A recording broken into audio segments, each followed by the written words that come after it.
So let me take the opportunity to invite all of them on stage. Mr. Natwar Singh, Ms. Madhu Kishwar, Mr. Rajdeep Sardesai, and Mr. Prabhu Chawla. Mr. Natwar Singh is a former Union Cabinet Minister, former bureaucrat, and a critically acclaimed author. An IFS officer, he contested elections as a member of the Congress Party in 1984 and served as a Union Minister of State until 1989. While he has many famous literary works to his credit, his autobiography, One Life Is Not Enough, was released in August 2014. Ms. Madhu Kishwar is a senior fellow at the Center for the Study of Developing Societies and director, Index Studies Project. She is the founder editor of Manushi, a journal about women and society. She is also the founder president of Manushi Sangathan, an organization working mostly for women rights. She has authored and edited several books, including Modi, Muslims and Media, Voices from Narendra Modi's Gujarat. Mr. Rajdeep Sardesai is a leading journalist of our country and a political commentator. He started his career as a television journalist in 1994, and there has been no looking back for him since then. He received applause for his in-depth coverage of the Gujarat riots. He was awarded a Padma Shri in 2008 and is the former president of Editors Guild of India and a member of the Population Council. And of course, Mr. Prabhu Chawla, as we all know, is one of India's best-known journalists and the editorial director of the New Indian Express Group. I would now request Mr. Prabhu Chawla to chair this session and take it forward from here. Thank you, sir.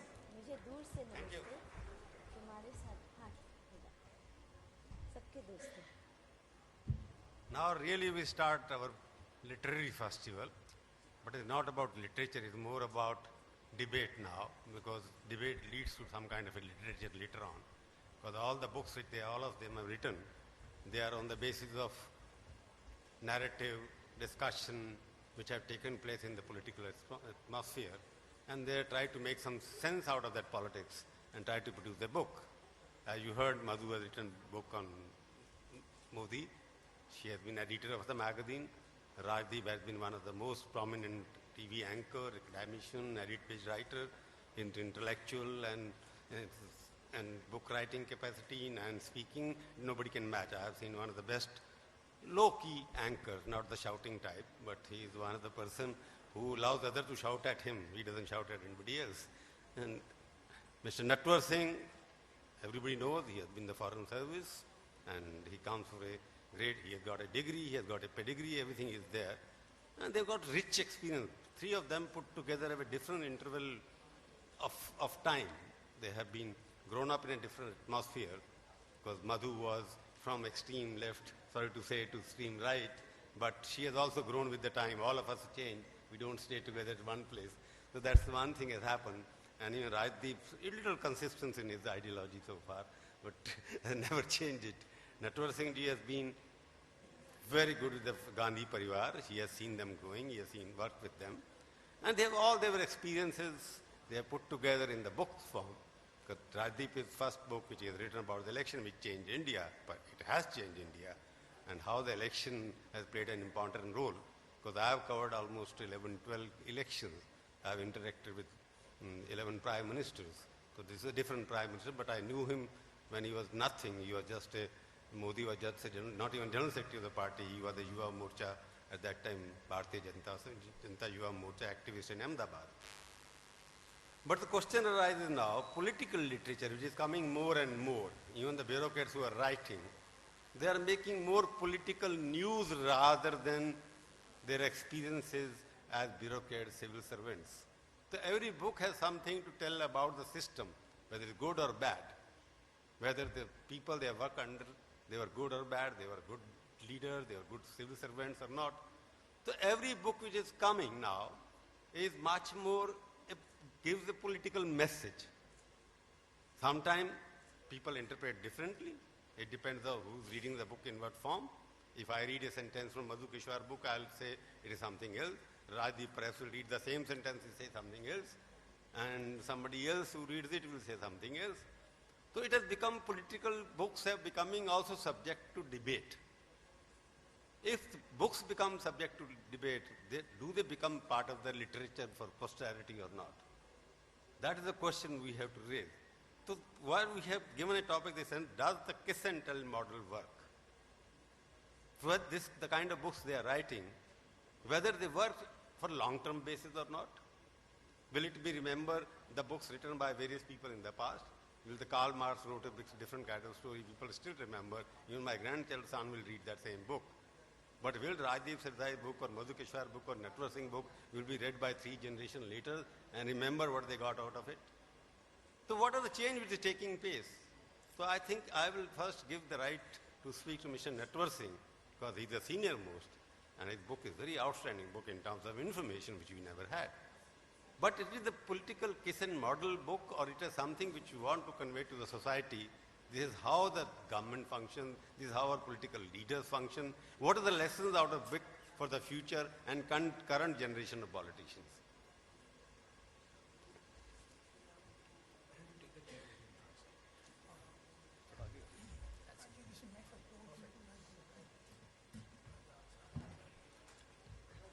Shri Prabhu Chawla and Shri Rajdeep Sardesai. Can you hear me? Yeah. They're at the back. No? They can hear you. Yeah. Okay, fine. All of you can hear, no? Yes. Yeah. Madhu Kishwar ji, ladies and gentlemen. First of all, it's a great privilege to be here and even a greater privilege to sit between two distinguished people like Shri Prabhu Chawla and Shri Rajdeep Sardesai. Both of them are better than I am. I'm reasonably better known, but not as much as they are. Now, with regard to,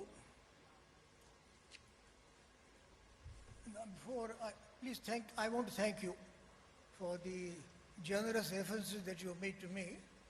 I am a very modest person who considers no praise of himself excessive. Now, with regard to the book,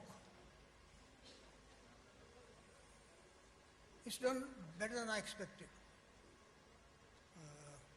It's been translated into 4 languages in the last 3 months. Hindi, Bengali, Gujarati, Marathi. It's unusual. Now, I began writing this book in 2011 and finished it in 2014. It's not literature and it's not a keyhole story.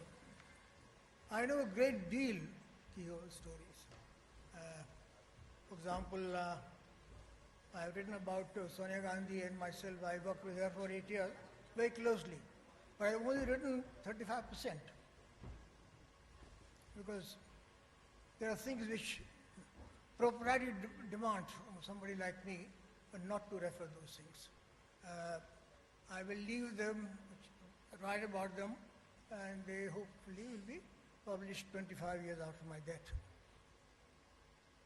Now, literature, I want to know, you mean literature from the beginning of time, for the last 1,000 years, or more recent, and both international and Indian? No, both international and India, but more recent in the sense you can say post-independence, let me put it that way. If we don't want to go back pre-independence literature, then let us talk about the post-independence literature which has come, whether it in contemporary subjects or it's historical subject, whatever. Like Shashi Tharoor wrote something about India, which is post-independent, which is still people talk about and read about. Well, of course, you have Vidya Nepal, who wrote the book in 1962, India, an area of darkness. And there have been many, Shashi, of course, is an outstanding writer. We have young Vikas Sarup here. Vikas, are you here? Shashi is not here. No, Vikas Sarup. Vikas is here. Where is he? He must have gone. He's a young foreign service officer who's written his book A and Q made into a film, the Slumdog Millionaire. Then there are Salman Rushdie, although and he can be both born in India, living in England, and his book Midnight Children broke new ground in the English language. The way he writes, of course, he's a brilliant writer. And, but it did make impact in the English-speaking world. As I said, it an area that extended the English language, which is not an easy thing. Now, with regard to, and there are Indian writers like Raja Rao and R.K. Narayan and Mulk Rajanand, and there was Ahmad Ali in Pakistan. I got to know all these people through because I knew E.M. Foster at Cambridge very well. But I'd like to come out the key whole thing. The first was St. Augustine in the 4th century A.D. He was a great sinner and became a great saint. And his confessions are both literature and candor. Before he became a saintly person, he said, God, give me chastity, but not just yet. Then you come with 1,000 years and you come to people like Casanova. Now Casanova was a delightful rogue. He multitude of activities he did. He was a racketeer, he was a lover, he was a writer, he was a critic, and he was a bounder. He wrote his autobiography, 12 volumes before he died. So he had to write 2 more. But in spite of the keyhole business, he's very open about his private life and his philandering. Now I want to come to Mahatma Gandhi. Gandhiji's book, The Story of My Experiments with Truth, comes very near saying everything. But even he did not write 2 or 3 incidents in his life. Now, in Rajmohan Gandhi's biography of his grandfather, Mohandas, he writes that in 1920, Gandhi was in Lahore, and he was staying with a family called the Chaudharys. And Chaudhary's wife, Indira Chaudhary, was young and very attractive. And Gandhi felt greatly attracted to her. And from a platonic, he became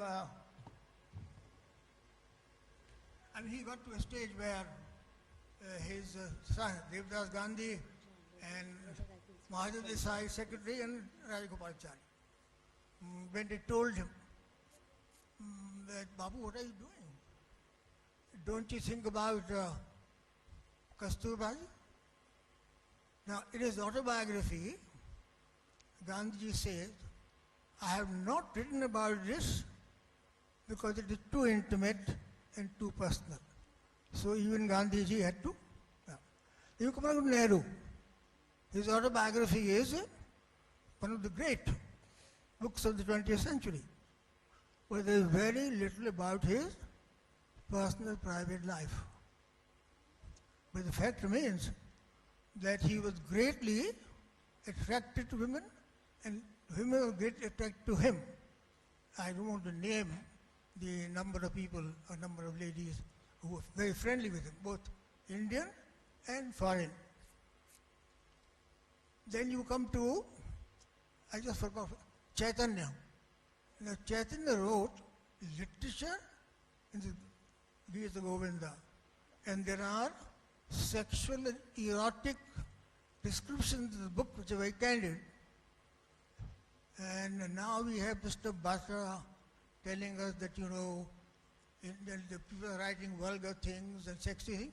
I wish he could go to Konarak in Odisha.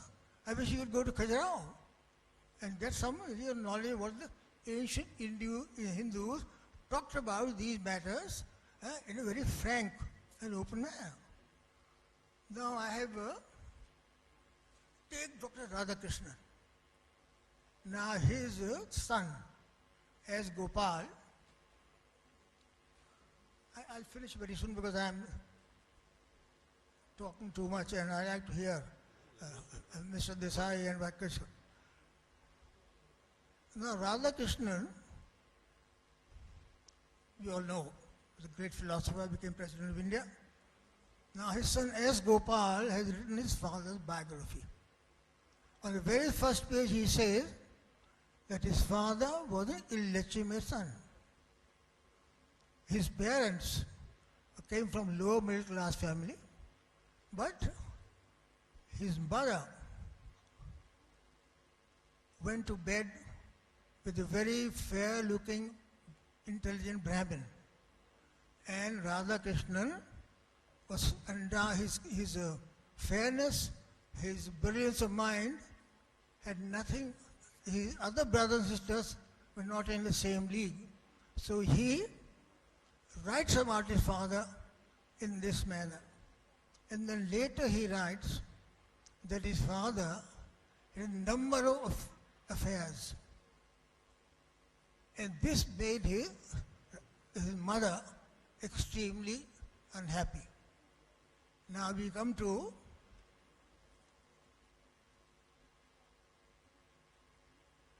I forgot Rousseau.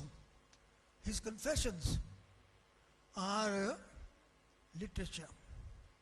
And they also say a great deal about his private, personal sexual life. Unlike Casanova, who boasted that he in his lifetime has slept with 2,000 women, Rousseau doesn't say so, but he had a very enterprising sexual private life. Take Neeraj Chaudhary, who's written one of the great books of the 20th century. Now, in his autobiography, 2 volumes, there's very little about his private life. It's taboo. But he has written literature, minus this part of it. Now,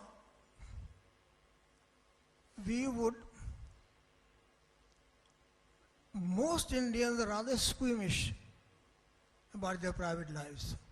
But I think time has now come when they should, without inhibitions, face this particular problem of sex and private life and keyhole in a mature manner as our ancestors, the Hindu, did.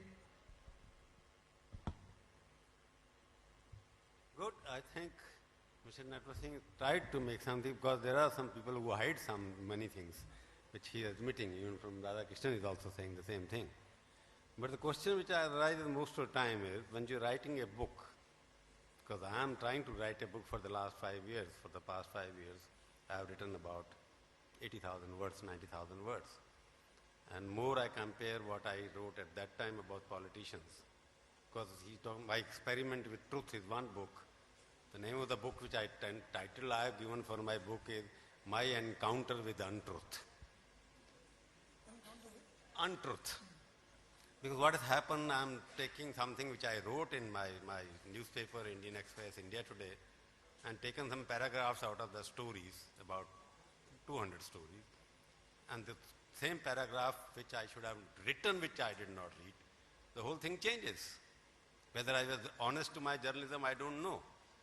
So the question is, when journalists start writing and politicians start writing, I'm not about the professional literary people like Salman Rushdie and whatnot, because they are writing from a perspective point of view. Because they perceive something about the society or some events, because they are working through the secondary sources of information or perception about what they think. But when Mr. Natwar Singh writes, or Rajdeep writes, or Madhu Kishwar writes, they write on the basis of facts they have come across.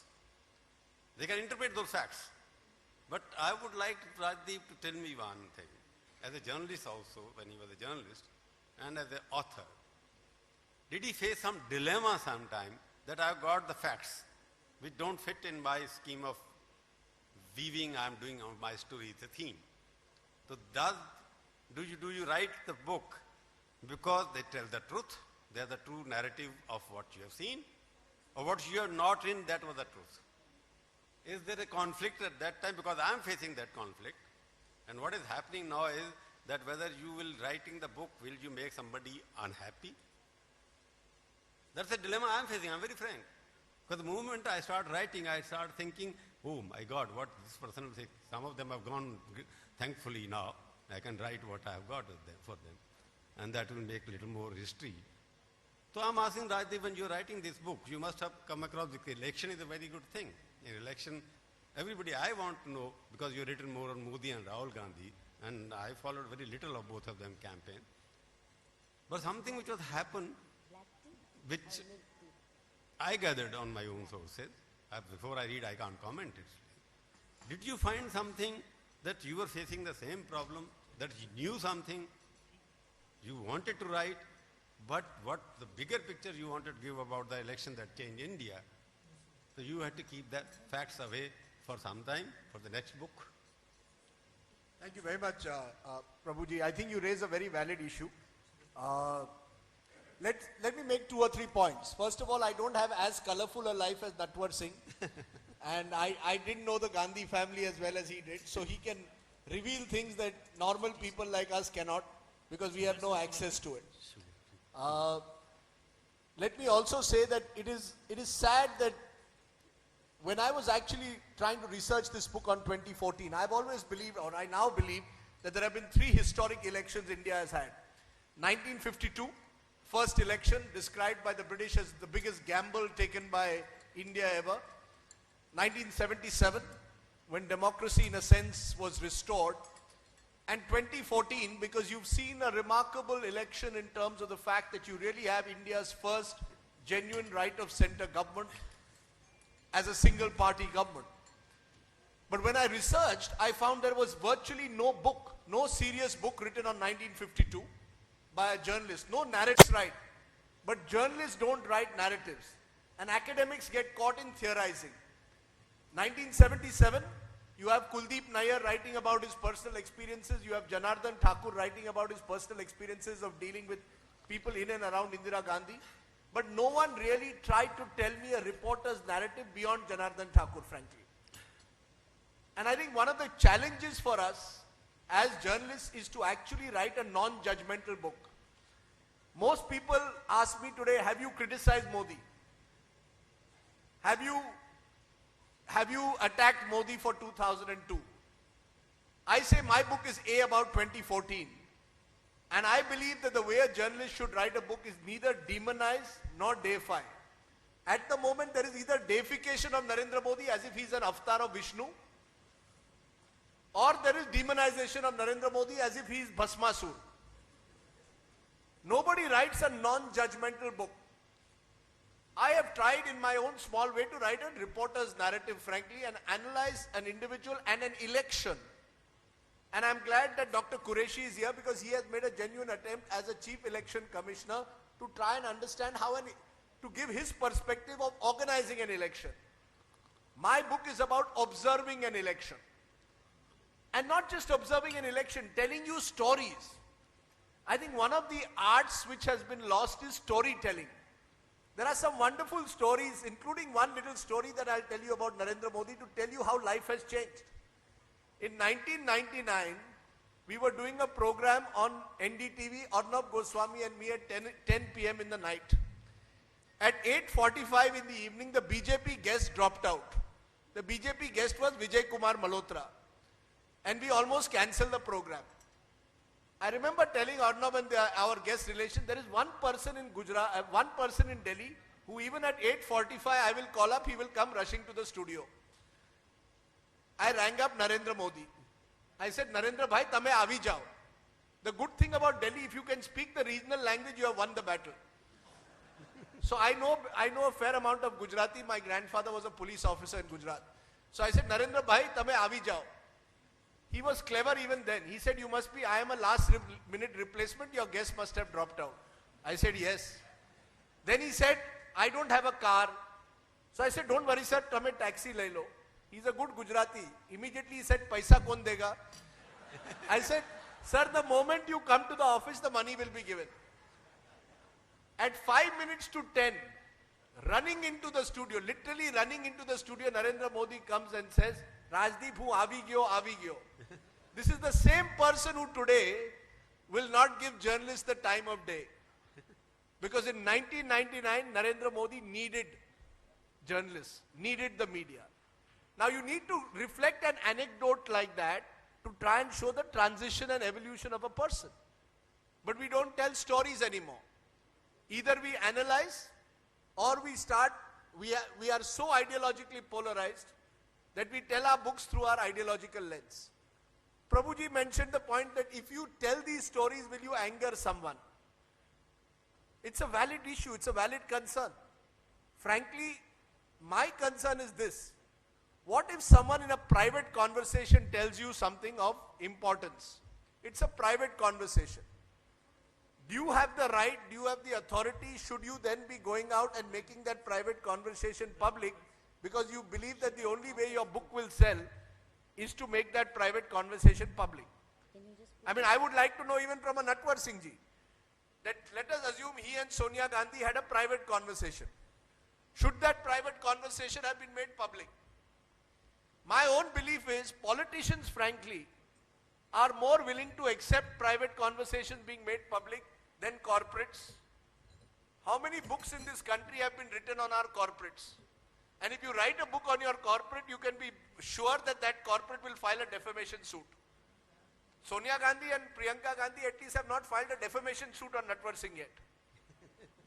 But you can be sure that if you wrote a book on some of our top corporates and you revealed their inner details and you revealed their private conversations, 100% they will take you to court. So that is the dilemma. In fact, one of the aspects of my book is about that, where I had to look at this entire question of how corporates were, in a sense, involved in this election campaign. And that is where I had to be most careful, because I knew one thing, that if I put a corporate's name there, and if I don't have evidence to back that corporate was involved in some way in either funding a campaign or actually acting in some cases virtually as a proxy for certain candidates, I would be in big trouble with the law. So I think, Prabhuji, the problem is it's easier today perhaps to write a political tell-all book, because politicians, all said and done, have very thick skins. You cannot be in politics unless you have a very, very thick skin. So they are more willing to accept criticism. The problem comes when you go into other areas. When you go into areas of people who are much more touchy about what you can write and what you cannot write. And that is the danger. Abroad, people write it all the time. People are writing tell-all biographies all the time. In India, we just don't do it. Because our culture at the moment is, we tend to treat our politicians as holy cows. Or we tend to treat our leaders as holy cows. We don't want to reveal their inner details. For many years, we didn't tell the people of this country what really exists behind the walls of 10 Janpad. Even today, we don't know who really Narendra Modi is. We don't. There are certain aspects of his life that we are not supposed to enter. So I think it is generally a tendency in this country, by and large, that we don't want to overstep a certain line. We have a straight private-public divide. Let me be honest. Atal Bihari Vajpayee, he was a bachelor. There was a lady, Mrs. Kaul, who lived with him. In any other country, it would have been scandal. It would have been written about, spoken about. In India, we treated it with a certain element of dignity, and good, because it was not seen to influence his performance of public duties. Had it been seen to influence his performance of public duties, I believe we should have written about it. But Mr. Vajpayee clearly maintained that distance between his private and his public life. Many other public figures don't. Should we be writing about them? I hope that we will write more and more about these things. The reason I wrote this book was only one reason. I believe a television camera, today's news is tomorrow's history. Every 1 hour the news is changing. Everything is breaking news. The concept of breaking news has broken down in this country. Naveen Patnaik leaves this literary fest, there will be breaking news on Odia channels. Naveen Patnaik has left the hall. So the concept of breaking news has broken down. And my sense was that I would like 20 years from now someone to read, hopefully, this book to see what the 2014 campaign was. And I would like this book preferably to be written by someone who is not aligned either to Modi or Rahul. Because I know that Mr. Modi's team is also getting a book written by people close to him, which will be only a hagiography, as I said, of how he's an avatar of Vishnu. And my worry with some of the writing that is going on is precisely that either we deify someone or we demonize the person. I believe the real challenge for writers now is, how do you write stories? People need to be told nice stories. And I think storytelling, the art of storytelling, if we can recapture that art of storytelling, I think more and more books will come which will interest people, which will entertain people. Let me leave you one final thought, preliminary. My son told me the other day, he said, my generation is not interested in your political books. We have no time for, finding out. So I said, why? He said, no, for us, internet, 5 minutes, whatever we get on internet is enough. But I would like to believe that for every person like my son who's training to be a doctor, there's another person out there who may genuinely be interested in knowing how Narendra Modi won this election. And it's a great story. And frankly, I have learned more about Narendra Modi while researching this book and more about Rahul Gandhi. Because Rahul Gandhi, I'm afraid, comes out very badly in the book. Someone asked me, why does your cover of your book have both Rahul Gandhi and Narendra Modi? So I said, for every winner, there has to be a loser. So there has to be another picture as well. And I think Indian politicians are fascinating. All Indian politicians, whether it's a Lalu Prasad, whether it's a Nitish Kumar, whether it's a Mamta Banerjee. Mamta Banerjee is a fascinating politician. She's the only person who will ring you up at 3 a.m. in the morning to correct a ticker on your news. So she's awake at 3 a.m. in the morning. Most of us are sleeping at 3 a.m. She actually wakes up and it seems that she's more alert at 3 a.m. than 3 p.m. sometimes. Now people need to know these stories. You need to know who are these politicians, what is their reality. And I hope therefore more of us do it and keep our ideology out of it. Ideology is okay for bhashanbazi. Ideology should not get into book writing. Thank you. It's an interesting comment Rajdeep has made. I really appreciate him that literature is now, because we are a literary festival happening here, the art of storytelling makes a good literature or not.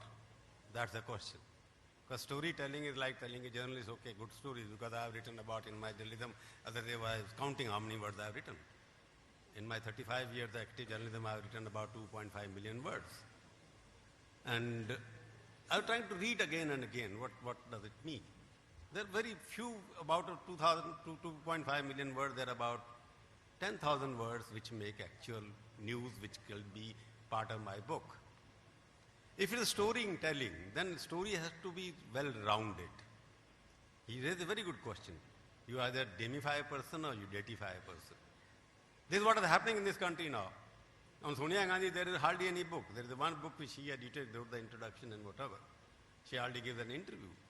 Modi is also that way, in a way, a different kind of, he is not a dynasty, but he is a monarch, the way he has behaved himself for 2002. Because I know him for 74 till 2002. I have not read the book. Again, Rajiv, forgive me for that. Because for 2014 election, for me, was also a different election. As a journalist, when you are telling a story, because it is a story won by the television channels. The television channels, you have got about 800 channels, regional and whatnot, they were beaming news right in the bedroom. And Modi was watching you, whether you are in your bedroom or your drawing room or your bathroom or your type. There was Modi everywhere on internet.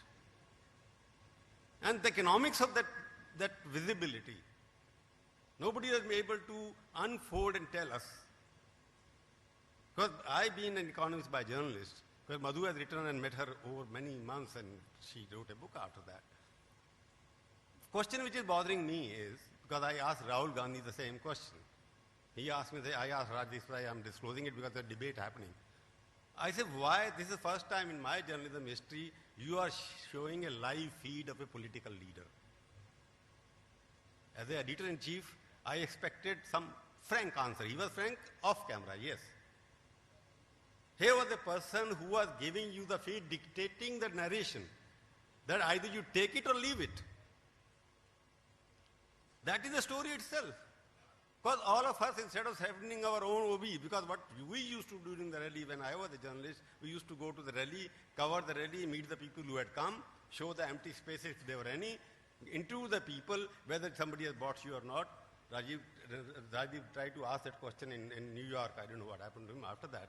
But what happened there, I didn't see why TV channels were giving live to Modi all the time. Non-stop. It was unpaid or paid, I don't know. I assume it was not paid. Because he was showing the cameras, he had hired the agency, I noticed it, I raised the question. And Rahul Gandhi, I raised the same question, why you are not visible on TV? He said, "Mere ko pata nahi kya karna hai." He didn't know anything. I said, "This is what they are doing, you do the same thing." And 1 month later, we saw Rahul also was being showed live by the same, all the channels, without asking question about the rally, where it has come, how people have come. For example, blast happened in Patna on the day when Modi was there. Nobody asked blast victim who were behind there. So how this election was different, because there are many stories which hopefully I think I will be able to crack it. How the election was won or lost. No doubt about he was the most powerful orator, he was the most powerful communicator. But when you're writing a book, as Rajdeep certainly pointed out, the storytelling is interesting, you write as a fact. But sometimes facts are not available of what kind of people you meet. You meet Amit Shah, he will give you one story. You meet Arun Jaitley, he will give him another story. You meet somebody else, he will give third story about himself. Because there is a competition in BJP happening, who addressed how many meetings. For example, in Maharashtra now, Mr. Gadkari addressed 112 meetings, largest spend. But that does make a difference. But the question I'm trying to say that, Madhu, I am going to ask you, this phenomena of Modi, you met him so much. I have not spent so much time with him. I spent over a year, maybe 200, 300 meetings I must be having with him. And how he became the chief minister. That is the story in itself. Nobody has told that story to anybody.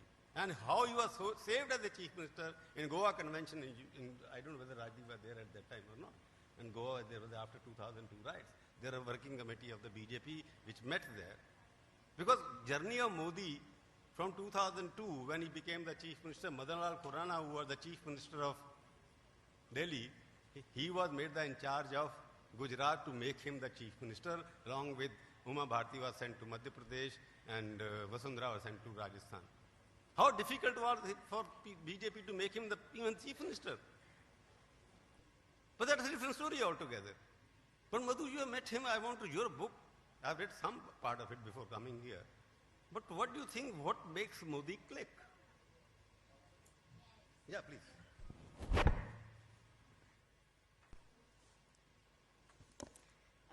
Before I go on to Modi and my book on Modi, what I'd like to say is that the kiss and tell model that we are discussing has been rarely attempted in India. To the best of my memory, the only real kiss and tell story that we've had is the one by M.O. Mathai on Nehru and Indira Gandhi. He knew a lot, worked closely with them, and he revealed a lot. Not surprisingly, the book was banned. After Mathai, we haven't had those kind of things, including Natwar Singh ji, who has been extremely close to the Nehru-Gandhi family, a party insider. He knows his party very intimately. And yet, I would say, barring one chapter in which he very cursorily deals with Sonia Gandhi and how she let him down, it's basically a chapter on his disappointment. It's far from a kiss and tell story. It's far from a story that explains to us how Sonia came to be such a preeminent person, how she became the power center who nobody could challenge. Illegitimate means that she used to be the authoritarian Machiavellian leader that Natwar Singh ji says she is, but he doesn't give us concrete examples. By contrast, I think Sanjay Baru's book, though it's on Manmohan Singh as the accidental prime minister, fills in far many more details on the processes through which Sonia Gandhi has come to exercise such tyrannical power, and the manner in which she demeaned Manmohan Singh, sidelined him, made him into a helpless, depressed puppet. All that comes through much more through Sanjay Baru's book, who's not quite an insider. So we really haven't had many of that kind. All other biographies that I can think of are paper over a lot of things, whether it's good or bad, we can discuss separately. Now, coming to my book and answering Prabhu Chawla's question to me. Firstly, I didn't know Modi when I started writing this book. But honestly, I didn't find it at all difficult to get to know him. Simply because I tried to get to know him through his work. In fact, I undertook this study not so much out of personal interest in Modi. I had very little. I had not known him. I had never met him. But I began to feel extremely uneasy about the demonization campaign that started way back in 2002. In fact, I would say 2001, the day Modi became chief minister, and the manner in which a whole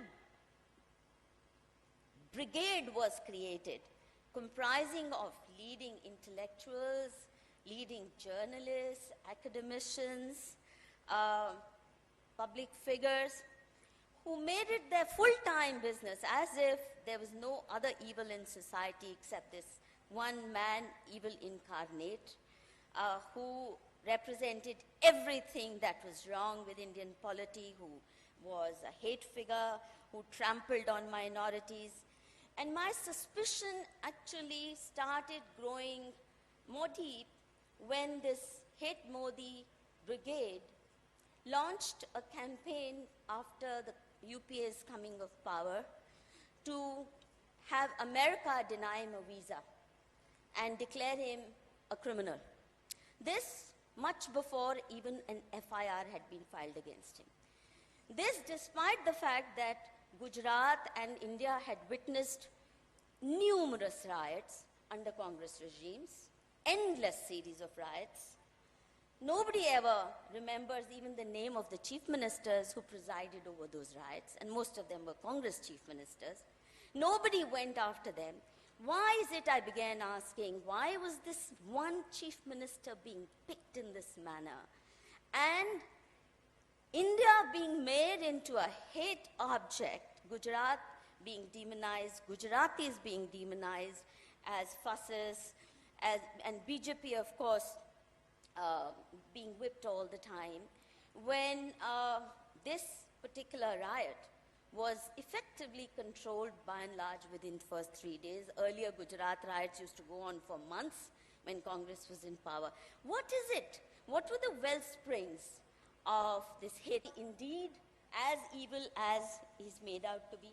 This was actually the question that motivated me. Could it be that a Rakshas of that kind has actually taken birth on the soil of Gujarat? So I went with all these questions and I decided I'm not going to start this book by listening to Modi's version. I don't wish to be influenced by his version. I didn't know him. But what I did for the first 6 months, this book, the research for this book took about 12, 14 months. I traveled extensively through Gujarat, but deliberately avoided meeting Modi. Even when I was present at his public meetings, I never even said namaskar to him, but tried to understand Modi first through his work and through a whole range of people who had interacted with him, known him, worked with him. This included ordinary farmers, teachers, his bureaucrats, fishermen, people who had actually interacted with him or seen politics of Gujarat change after he came to power. So hundreds of people I interviewed. And because I knew that those who have decided to declare Modi, and my friend Rajdeep has been part of that demonization campaign, I deal with some of his doings in my book. I knew that the negative stereotyping of Modi was so intense and so strong that I would be questioned unless I produced proper evidence. So I video recorded almost every single interview, whether with farmers or Modi's bureaucrats or people who've known him before he became Chief Minister, people who have interacted with him, fishermen, teachers, a whole range of people, with special focus on the Muslim community. I made it a point to go to Muslim majority villages, to interact with Muslim majority neighborhoods in urban areas, be it Rajkot or Ahmedabad, and video recorded most of those interviews and meticulously transcribed and translated personally. I didn't transcribe them, but translation I did all personally. It's only after I had a fair good idea of who Narendra Modi is through his work, through his associates, through how people of Gujarat, including Muslims, viewed his work, that I sought time from Modi. So by the time I met him, and we had extensive, again, video recorded conversations spread over several sessions, I honestly didn't find Modi a closed book. He was also forthcoming because he knew I had done my homework. I hadn't come to spit venom on him. I hadn't come to endorse the popular view of him as evil incarnate, that I had a good idea of what was happening in Gujarat. I had collected evidence, studied also the evidence of riots.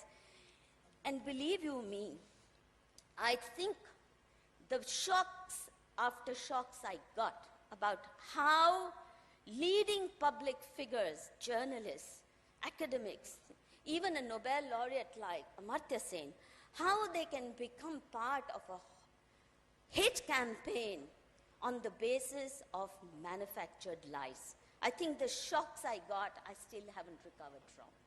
And I'm not saying it because, as I said, I'm a buddy of Modi, or I've joined BJP. Nobody has ever seen me come anywhere near BJP office. I maintain my distance all through. I also, the way I went about, apart from visiting Gujarat, villages, the most neglected regions, I started my study from day one of Modi as Chief Minister. October 2001 is when he was suddenly airdropped on Gujarat as the Chief Minister.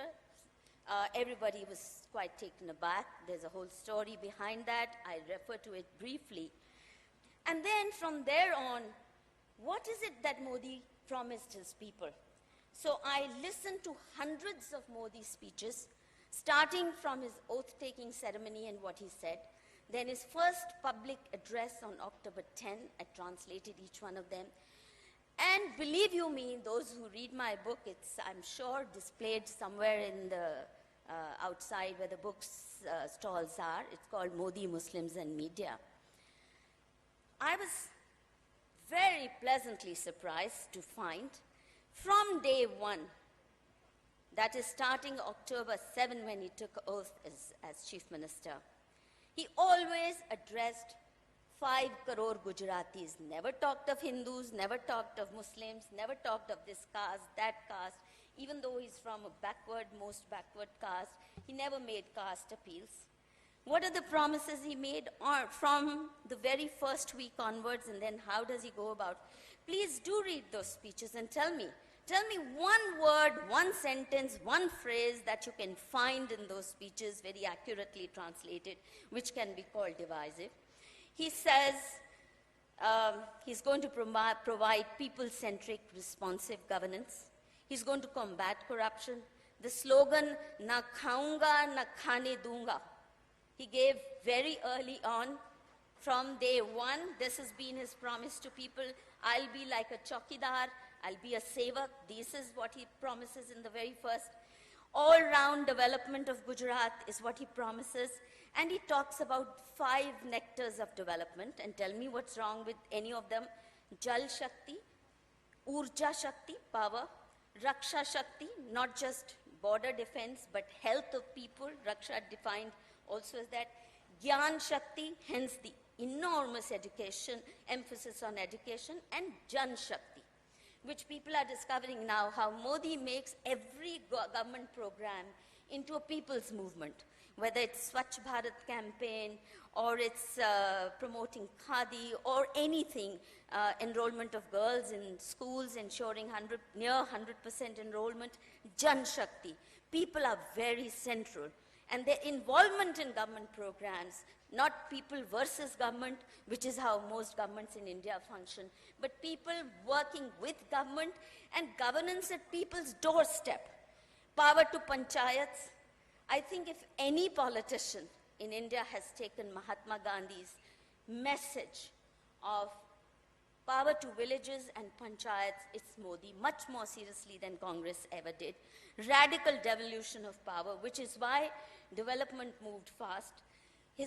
Another big promise, rehabilitation of earthquake-devastated regions. And if you visit those areas, this was some of the most backward regions. Kutch, for example, was the backwaters of civilization, very badly devastated.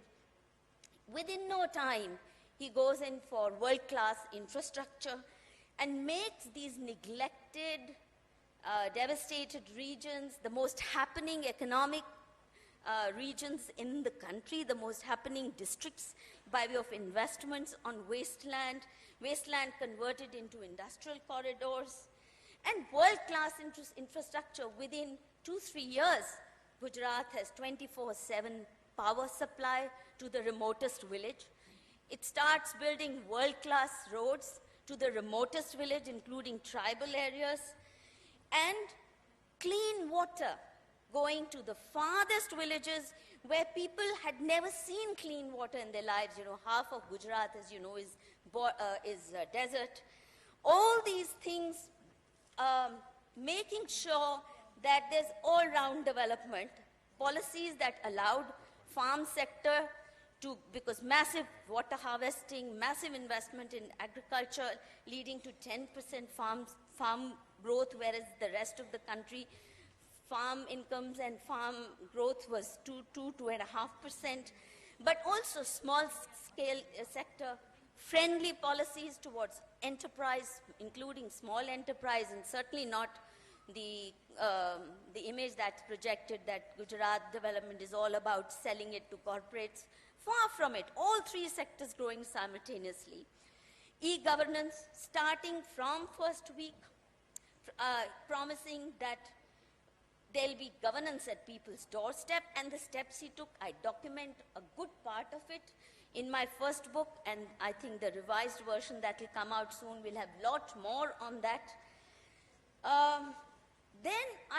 This is within first 100 days, the account of Modi in the first 100 days before Gujarat riots break out tell you who this man is. And I urge you all to read those 2-3 chapters on the first 100 days of Modi's reign. That tells you, far from being a divisive figure, the Congress was upset, Congress and its allies, because Modi tried to put an end to divisive politics. No caste appeals, no religious appeals, constantly talking of 5 crore Gujaratis and Gujarat moving ahead with the participation of people. The most revealing part, and mind you, I studied this before I met Modi, is Modi's first election from Rajkot in 2002 February. The riots, as you know, break out on 28th February. The Godhra train carnage takes place on 27th February 2002, and riots break out on 28th. But to understand the politics of Modi, even during election times, I decided to study his first election. Because during election time, as we all know, even the best of politicians start making sectional appeals, start appealing to sectional sentiments, pitching one group against the other. How did I study his first election? I took out from newspaper archives contemporary newspaper reports of how Modi had carried out that campaign.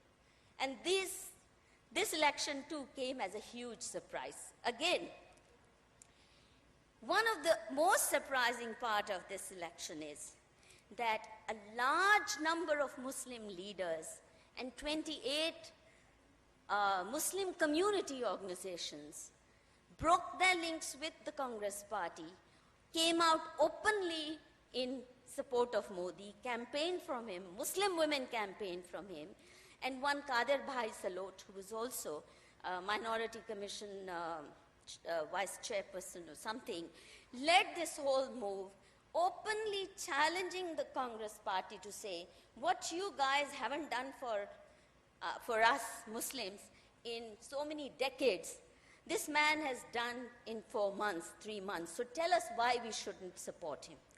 So Modi actually, there are 2 chapters in my book on Modi's first election, very revealing. Modi actually won that election with a substantial Muslim vote. Especially Muslim majority areas voted in favor of Modi because this was his first election. And interestingly, the Congress campaign, even in 2001, was all sleaze. All sleaze, personal insinuations, linking his name with this one, that one, raking up his child marriage, unconsummated marriage, all kind of sleaze, filth.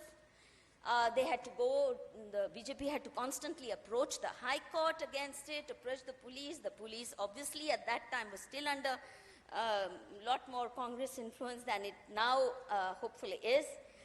So it was the dirtiest, sleaziest campaign any politician could have faced, and also Congress making communal appeals to Muslims.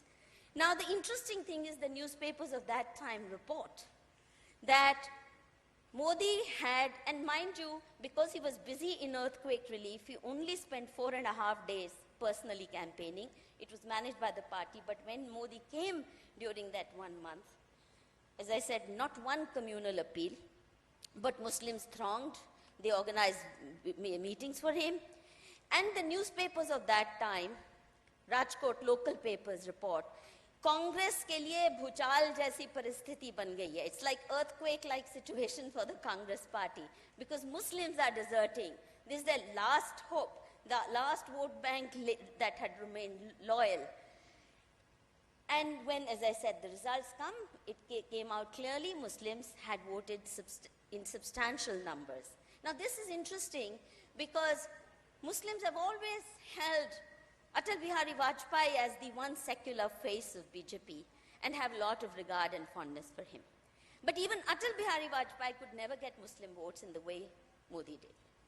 And then I go on to establish how it's not Modi who needed riots, because he had already made development as his priority agenda every single moment that he breathed during those 100 days prior to his election. He only talked of development issues. He only talked of service delivery. Never any divisive agenda. And earthquake rehabilitation, on which I have 2 chapters, again, no Muslim ever complained that there was any discrimination in the way the government went about doing rehabilitation work. So it's not Modi and BJP who needed riots. It's Congress party that needed riots. It's Congress party that has thrived on divisive politics. I say it, I stick my neck out and say it in writing in my book, and it's been established by subsequent commissions of inquiry that the Godhra miscreants, the Muslim miscreants who burnt the Godhra Sabarmati Express train at Godhra were connected to the Congress, apart from being connected to ISI and all kind of terror outfits. It's been established. Some of them are serving sentences. They are in jail. Now, coming to the riots, the lies that we had been, I didn't expect. I honestly, having earlier investigated several riots, I was also convinced that riots don't take place unless the political establishment is complicit. But I didn't expect the kind of surprises and shocks I got when investigating or putting together information. And mind you, this is not information that I collected from hearsay only, though a lot of Muslims talked about what happened during riots and Congress complicity, even in the post-Godhra riots. It's not just BJP and Bajrang Dal that went berserk. Congressmen were very much part of those mobs, which is why Congress kept losing out support, not just in UP and Bihar and other places among Muslims, but even in Gujarat. But We were told, we were fed on this, that Gujarat riots were a pogrom, that Muslims were massacred. Words like genocide of Muslims made it appear as if Modi orchestrated this massacre. His attempt was to crush Muslims, to kill as many as possible, to terrorize the rest. What is the picture that came out? When I looked at the data, which has been examined by the Supreme Court appointed special investigative team. So I'm not giving you hearsay data. What comes out is, far from being a pogrom, it was actually an engineered riot in which, as I said, all parties, including BJP leaders, Bajrang Dal, Congress, everybody joined. They all forgot their parties. But how did Modi respond? I have translated all his statements from day one of the riots. Far from provoking violence, justifying riots, he's only appealing for peace. Please read my book and read those speeches. Tell me one word that you can object to. Secondly, the total number of killed, we are told, oh, thousands, the figures have been inflated. Total killed includes, Tista Setalwad will never tell us that. 262 Hindus died and 863 Muslims. No doubt Muslims suffered much more. But the violence was not altogether one-sided. Government was, there were places, lot of places where police was complicit. But 10,500 rounds of fire doesn't indicate the government only slept. There were people, there were places where police rescued thousands of people, including places like Vastanvi's Madarsa, where police reached because of direct intervention by Modi. Also, total arrested, 19,198 Hindus out of 26,099. So clearly, it's not as if everywhere Hindus had a free run, though they did in many places. The riotous mobs did. The police were complicit in many places. Several politicians were complicit, but those several politicians included some Congress politicians also. Majority of those killed in police firing were also Hindus. For example, in the first week, 101 people died in police firings, out of which Madhu, 60. I will just interrupt. Yes, we got another round to go. Yes, I'm ending. I'm very quickly ending. But the most important thing is 6,000 Hajj pilgrims at Modi's personal intervention were sent, escorted from the airport down to their doorstep because Modi didn't want any harm to come to them, and he gave orders to this effect.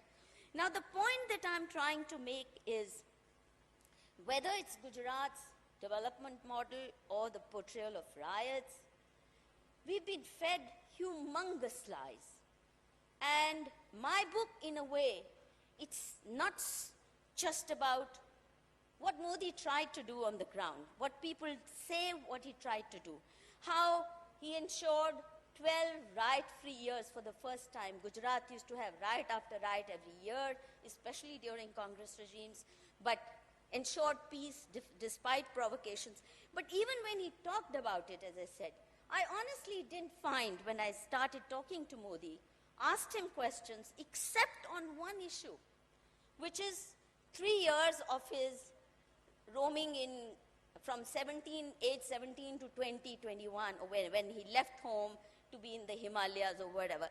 That's the only chapter of his life, he says, it's not the right time to tell. That story I will tell someday.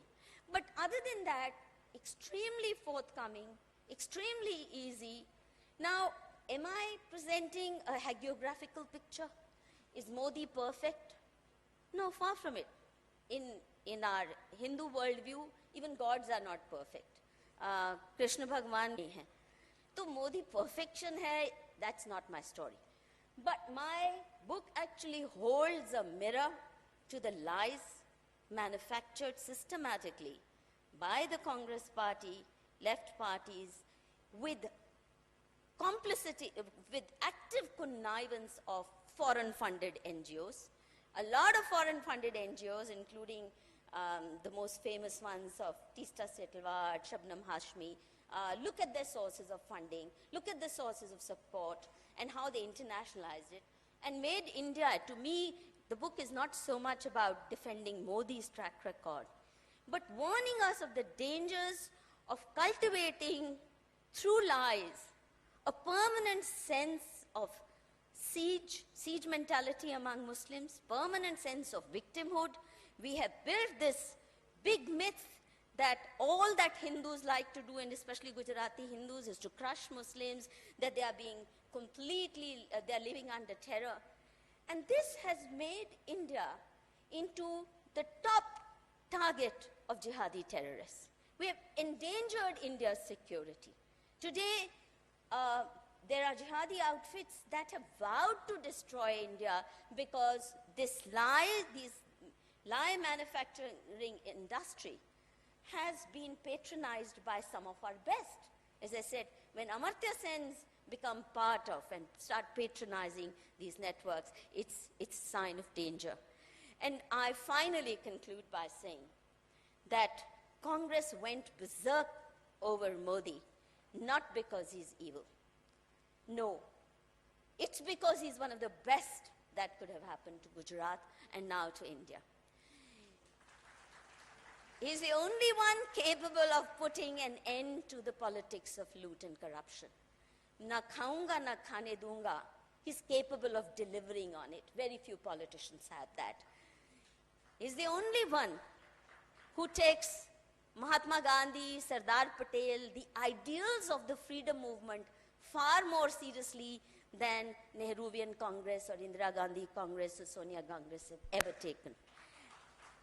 And that's why, and have been handsomely paid for, the humiliating defeat of the Congress party, I think is very well deserved. And all those friends of the Congress party, all those NGOs that have contributed to this humiliating defeat, I wish them more success, and I hope there's worse to come. Thank you. And Madhu, as usual, of course, spoke about, because Rajdeep started a subject, datification and demonization. So she justified the subject at least, that she was convinced. I'm not saying that she was speaking from the heart, I could feel that. But ultimately, the way she said it, some of her critics might say it was datification of Modi. So I also felt like this, because from 2002 to 2009, I wrote about 7 cover stories in India Today about Modi, trying to say that no, he's more demonized than he is. But question which will start again, because one question I'm leaving a thought with Madhu, because when you write a book about a leader like Madhu, who has come from Chaiwala to become the Prime Minister of India, there is some personality analysis of the person should also be done, because he will be there for a longer period, because he is dictating the politics of India. In her book, I casually glanced through it. So I don't see anything about that. Is he a leader who creates leadership? He's a man of idea. But is he a leader who creates leadership? After Modi, who? That question, I don't think anybody can find from Modi, because after Modi, it's Modi, and after Modi, it's the next Modi, as of now. So who is after Modi? Whether what he did in Gujarat, who after Modi? Anandiben. The question is, now we can see what is happening in development process in Gujarat. It is reflected there. Last 6 months have not been a good news for Gujarat in terms of various issues. So that question, I thought she would have answered in the book. I have not read the book because her book topic is Modi, Muslims and Media, because she was concentrating more to say that Modi is the person who got the Muslim with him all the time. Because one Muslim who is always, what is Saiwala? What is that name? You want to ask some question? Yeah. My limited point, first of all, is that this discussion was supposed to be about books, not about Narendra Modi.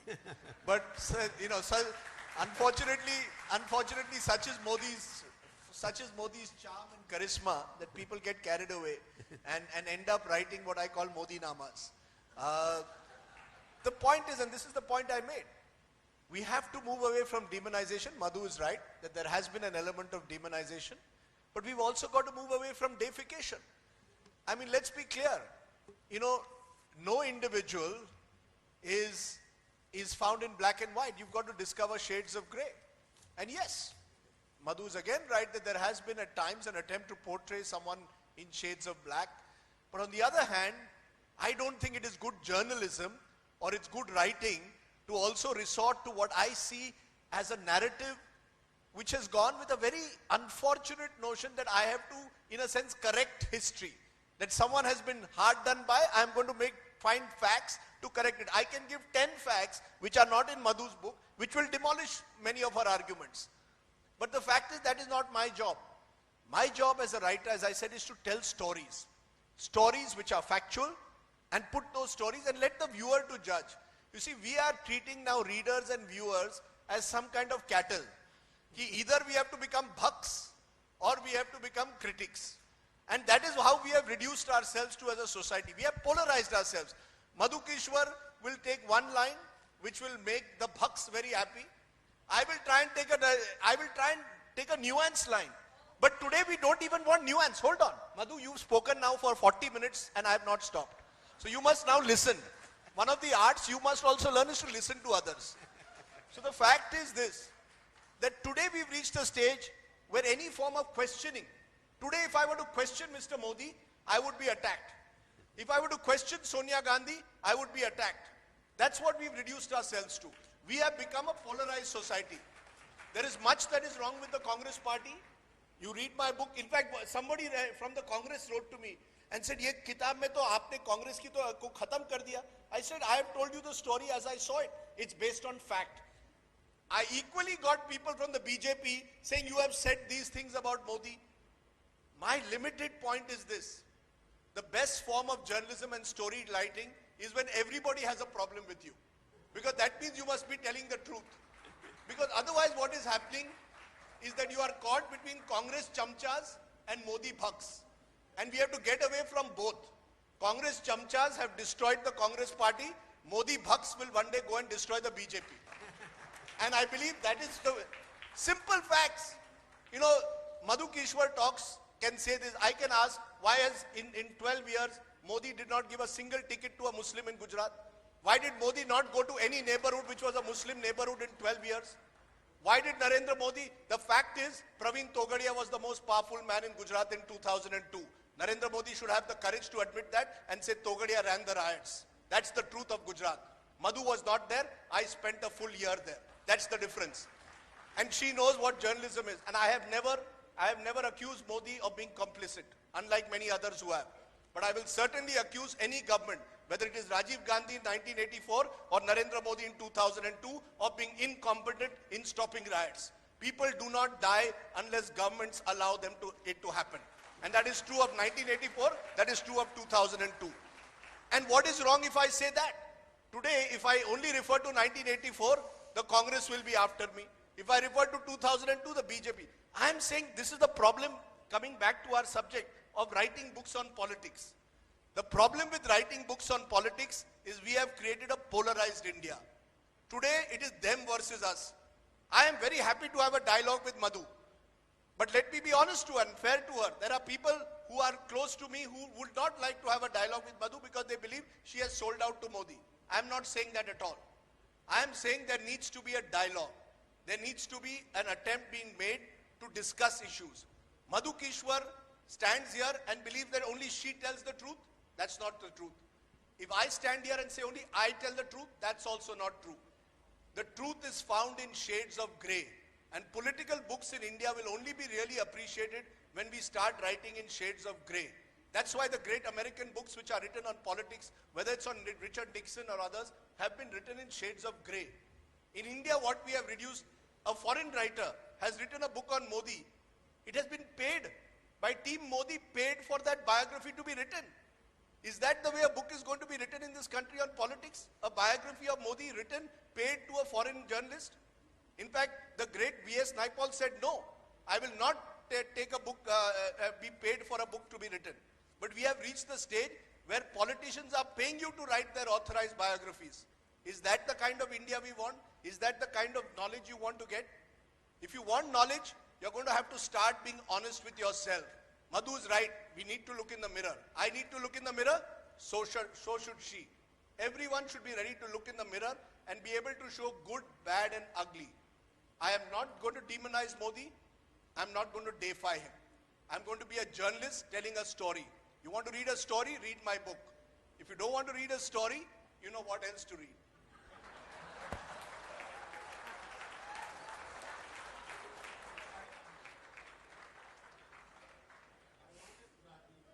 To come out and speak the truth. And when I will be surprised when he says his stories or books have to be written in the shades of grey, which I don't agree. You should be either black or white. Then you are not honest to your journalism. Between black and white, there are 99 shades of grey. Which grey you are writing about? So which grey you are referring to, I don't know. The grey nearer to the black or nearer to the white? I would like to write a grey which is nearer to the white rather than to the black.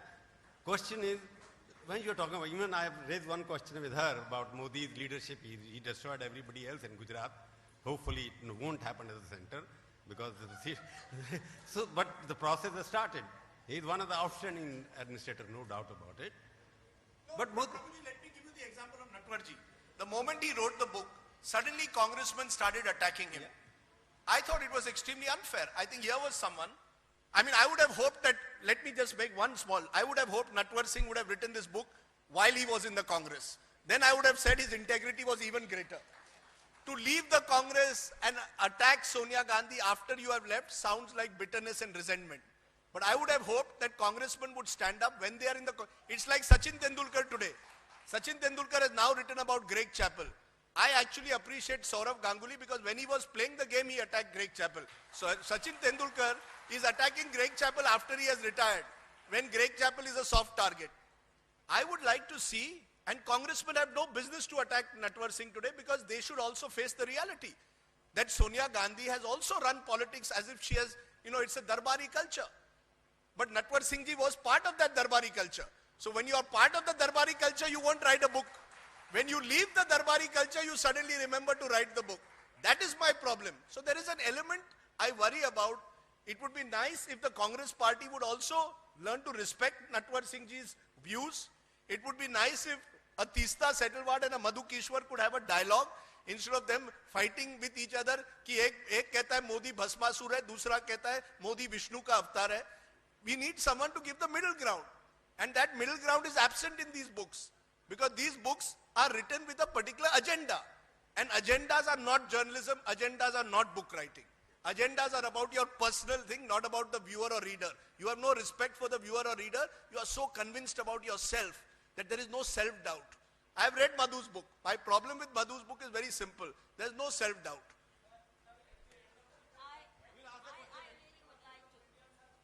Question we will ask later. Question we will ask later. Question will you allow later, not now. Do you want to respond? Natwar Singh ji, what he is saying? No, I want to raise one question with Rajdeep then before starting the panel again. Because part of this... Rajdeep asked me why I hadn't written this book earlier. Well, the very good reason was, if I had done so, this book would not have seen the light of day. It's as simple as that. And my publishers would have been put behind bars. That's one of the facts of life. Now, another thing, culture, he says, I was part of the culture. No, I was not. I was the only person in the working committee who all the time asked questions. When I met her privately, I told her, this is not what you're doing. Now, nobody today tells us this. This is a tragedy. And she is now being deified by the Congress party. Even today, when they only got 44 seats, there is no serious attempt at introspection. They're living in this narrow world and never ever land. Now take Rahul. I know him since he was that big. Now he thinks that politics is a part-time job. It's not. It's a whole-time job. Another thing for politics, you got to have fire in your belly. He doesn't have that fire. That's the tragedy of the Congress party. And other thing is that if Sonia left the Congress party from 44 come to 4. This is a dilemma for the Congress party. I think they're going downhill all the way. For 31 years I was in the foreign service, 25 years in politics, and I've seen the highest levels, all those things. I am a product of the Gandhi Nehru age because I'm in my mid-80s. All these people here sitting me are very much younger. And there is the future. My future lies in the past. So therefore, I'll come to 2 or 3 things very quickly. Now you talked about M.O. Mathai. Now you won't know who he was. He was Jawaharlal Nehru's secretary from 1946 to 1959. And he wrote this book. Now this book I have read, it is a vulgar book, it is not a true book, and in that he implies that he had an affair with Indira Gandhi. Now if you had seen Mr. Mathai, I don't think any woman in the world would like to have an affair with him.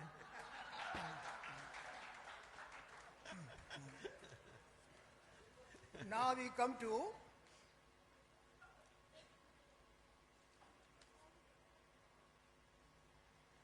I just want to say that in my younger days it was said that journalism dates, literature doesn't. But Pope Paul John the 23rd said, if it does not happen on TV, it doesn't happen. This is the change that we have seen. That there is a very, very powerful medium, and it is the responsibility of the people like him that who have to be very, very clear not to cross the line. Instead of demonizing politics, and I think 90% should be demonized, but 10% should be. The other thing that I want to say is about Narendra Modi. I agree with you, this is not a Modi seminar, but it has degenerated into one. Now, I went to see him on the 4th of February in Ahmedabad. And I said, Mr. Modi, I have not come to ask you anything. I am now 30 years older than you. You probably don't know who I am. So he said, no, I know who you are. And naturally, I felt very flattered. But I told him that as a citizen of India, I want to tell you one or 2 things. I've been reading your speeches and listening to them for the last 5 months. Not once have you mentioned in Indian Foreign Service and the foreign affairs. Why? He said, kya kara jaye? Maine kaha, Mr. Modi, you will probably become Prime Minister. You should start with our neighbors, because the neighbors have been neglected by the Manmohan Singh government. He has been to Pakistan, he hasn't been to Bhutan, he hasn't been to Sri Lanka, he hasn't been to Nepal. He went to Bangladesh in the 9th year of his regime. So please start with your neighbors.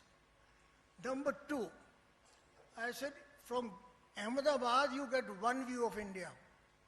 From New Delhi you get another view of India. From Bombay you get one view. From Calcutta another view. Chennai another view, Bombay another view. So how to carry this forward? You see, ruling Gujarat is much easier than ruling India. It's a very complex country. And Indian democracy has survived not of you or me, survived with a good sense of Indian people. And why they survived? Because we are good at crisis management. 2, we have survived because we are good at reconciling contradictions. There are so many contradictions. And it's an amazing thing. A flawed Indian democracy works. We can hire and fire governments every 5 hours, in 5 years. Finally, I want to tell you a story.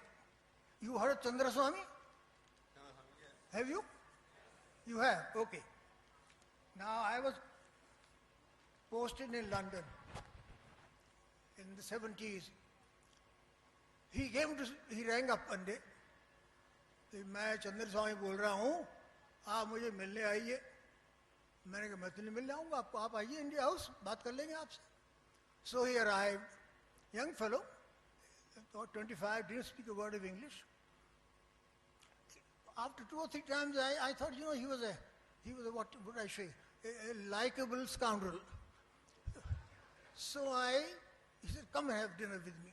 So my wife and I went, and then he took out a piece of paper and drew like a draft thing, and he gave my wife 3 little chits.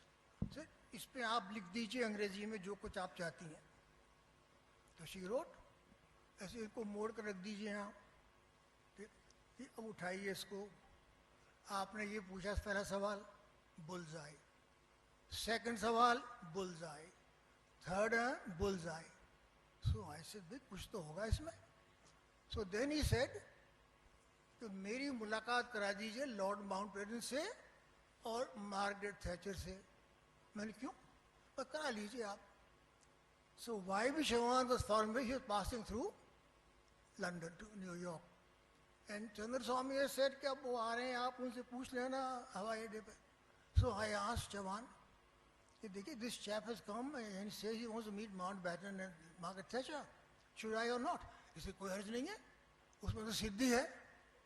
अच्छा मेरे पास सिद्धि है. So I went to Mountbatten. I said, there's a holy man, young admirer of yours, wants to meet you. So Mountbatten said, नहीं, I am going away for 6 weeks leave to Northern Ireland. So I said, Bala tell you. Number 2, I went to see Mrs. Margaret Thatcher. I said, Mrs. Thatcher, I have, as a Deputy High Commissioner, I have come on a very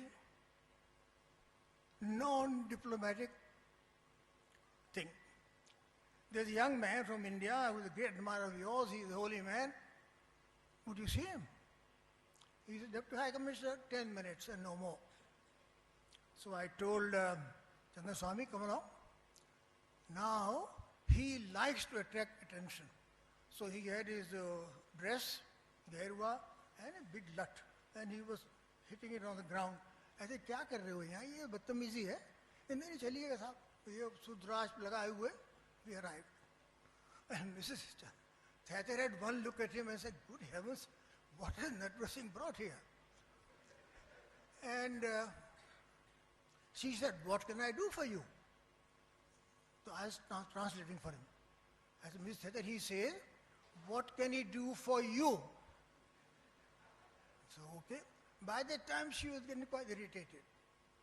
Then he said, please give me a piece of paper, and he did the same exercise I did my wife. And he said, please write down 3 questions. So by that time, she was prepared to throw me out of the room. I said, what is wasting my time? Anyway, she wrote, and put them here, there, and there. Chandra Swami said, pick up. Question 1. You have written about your visit to the United States. Will you success? It will be success. Mrs. Thatcher was up to it. Second question. You want to go to China? They will invite you. Mrs. Thatcher, because she wanted to go to China. Third question about future. He said, अच्छा है. Then Mrs. Thatcher said, can I ask him one more question? Chandra Swami took off his chappals, lotus pose on the sofa. He said, कह दीजिए सूर्य अस्त होगा मेरे को. So I told Mrs. Thatcher that I am only trying. He said the sun has set, he can't ask her. So she asked me, where do you live? So obviously she wanted to meet him again. I said, Mrs. Thatcher, I live in Hampstead. Will you see me? So Chandra Swami, बताओ. इनसे कह दीजिए कि मंगलवार को 2 बजे आप घर आ जाएं. तो मैं तुम पागल हो? ये किसी को कहते हैं यहाँ कि अब घर आ जाइए, मेरे क्यों आएगी? देखिए आ जाएगी. Then just he was getting to go, he brought a taweez. So Mrs. Thatcher said, what is it? I said, he wants you to put it on. Okay. Then just as she was going out, he said, इनको रोक लीजिए. उनसे कहिए आप घर आएंगी ये 2 बजे और लाल वस्त्र पहन के आएंगी. तो मैंने कहा भाई यहाँ नहीं कहते लेडीज को क्या वस्त्र पहन के आओगी, कह दीजिए आप. तो मैंने कह दिया. So I thought she wouldn't come. She arrived. Red dress, Tavi is here. One thing he asked, I'll just tell you, my wife, Mrs. Chandraswamy, and Mrs. Thatcher, when will I become Prime Minister? She had only been elected as the leader of the Congress Conservative Party in January. This was June. So Chandraswamy closed his eyes. He said, इनसे कह दीजिए आप कि ये 9 साल, 11 साल और 13 साल Prime Minister रहेंगी. So I told her, and heaven, she became Prime Minister for 11 years. So this is the kind of thing in your diplomatic life you meet, and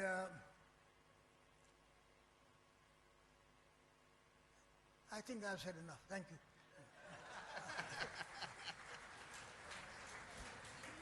But, you have written this in your book, you have not written this book. I have not mentioned this book. Because this book, I mean, no.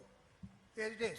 One No, life is not enough, no? No, this one life is not enough. As I told you, I am not a modest person. It sold 65,000 copies to this day. And I'm delighted. I'm not getting rich because my publisher is getting rich. This is the statement of my life. 83 years of life. And naturally every author, you find out, if your book sells, तो खून बढ़ जाता है. अगर नहीं cell करी तो बहुत बट्टा बैठ जाता है. Book selling has also become like TRP ratings now, no? Because marketing of books and kitna copy biki hai. I want to say that book festivals have become a growth industry. I plead guilty for what I did to him, and we wrote a cover story about him in India today. So that is a different issue, because Rajdeep, you is a very fundamental question. In your book, I hope that written. One question I leave it, like I left one question thought with her. I'm leaving with you also, because I was part of the election campaign happening. Because I still feel media played a very important role, because media, the way Modi controlled media, not that he bought them over, but the way he handled media, he understood their psyche very well. Because as the election campaign started building up, I noticed, because I was part of it, that any slightly not pro-Modi voices were being marginalized both in the print and electronic media. And all pro-Modi voices were giving prominent space on the panel discussions, on writing, on everything else. And whether that reflects in your book, because the election that changed India, because this is a very important part, because I noticed all the English channels, as the election became active and Modi became, okay, the winning party, because TVs were predicting his victory more earlier than even he himself thought he would win. So this curbing the anti-Modi feelings was part of election that changed India. I have a full chapter on the media, and let's be honest, Modi is a brilliant communicator. He's a terrific orator, and we are in the age of communication. So on television, Modi is a rock star, and he knew that. You can only compare Rahul Gandhi's interview where he was answering every question saying RTI, women's empowerment, with Narendra Modi. You know, so there was no contest on TV. TV is a ruthless medium. TV is a medium meant for someone who's a great communicator. Modi is made for TV. He knows that. But Modi also was very clever with social media. Modi knew that the narrative of mainstream media would include some questioning, critical voices. But on social media, you can monopolize the narrative. You can change the narrative the way you want. And Modi was very clever to have his full team. I asked someone close to Rahul Gandhi, why is Rahul Gandhi not on Facebook or Twitter? They told me, you see, Rahul Gandhi likes direct communication. So I said, what is direct communication? He said, no, if 1,000 people send him messages on Facebook, he would like to respond to each of them and he has no time for it. I said, Obama is on Facebook, Modi is on Facebook, but Rahul won't be on Facebook. So Modi was clever enough to realize that he could have a team of people who would control the social media narrative. Go on social media on any given day.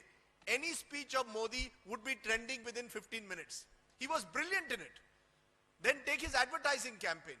Modi's advertising campaign message was, Achhe din aayenge. What was the Congress's message? हम चाहते हैं सशक्तिकरण, अराजकता. Nobody, even my Hindi desk did not say, sir, ये सशक्तिकरण तो दूरदर्शन के जमाने का word है. Now you start using those words, you don't have a chance.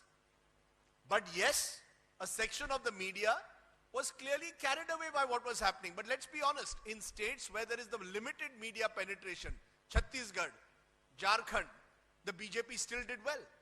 So you can't say the Modi wave was created by the media. What I will say though is that the Indian media rode on the Modi wave. Indian media saw that Modi is TRP. They saw that Narendra Modi ko dikhayenge to TRP badegi. Rahul Gandhi ko dikhayenge koi nahi dekhega. And they went by that. And my worry for the Indian media is the Indian media as a result has lost its critical faculties. Either because some of them are intimidated, and that is true. Some of them are intimidated, some of them have been co-opted, and some of them are simply going with the flow. It happened, I'm sure, 30 years ago when Indira was in power. It happened when the Congress comes to power. It happens when Modi today is in power. To think that senior journalists and editors at a Diwali Milan are fighting with each other to take a selfie with Modi. Instead of telling Mr. Modi at that press conference, I can tell you this, and you will know this, Prabhu, 10, 15 years earlier, journalists would have told Modi ji, thode sawal hamare lijiye. That's what the journalists would have told. Modi took no questions, but journalists were so happy just to see him there that they wanted selfies with him. The man has not answered a single question in 12 years in Gujarat. He took no press conference. In 6 months in Delhi, he has taken no questions which are not spontaneous. That's the man. It's his credit. He has understood the media, because he has understood the media is so desperate to have him on air that he can control the media. And the media has become so, I would say, unquestioning that we are very happy. This Jan Dhan Yojana, Modi said 75 million bank accounts have been added by Jan Dhan Yojana. Do you know that 63 million of those accounts were set by the previous government? Did any journalist even question that 75 million account? We are so thrilled. Same thing happened with the Congress. Did we really question Narega when it was first brought in? We didn't want to question it. Journalists have lost the art of questioning, which is why the likes of Modi and Sonia Gandhi are thriving in the way they are. I'll just give you the question, because I really admire Rajdeep has realized, but my question is skirted. Why I'm asking is how the pro-Modi voices were, because TV channels were also competing with inviting those people who were perceived to be seen sitting next to Modi. Some of them were not sitting next to Modi. They were smelling from miles away that he is Modi. So even the people who could smell Modi were invited.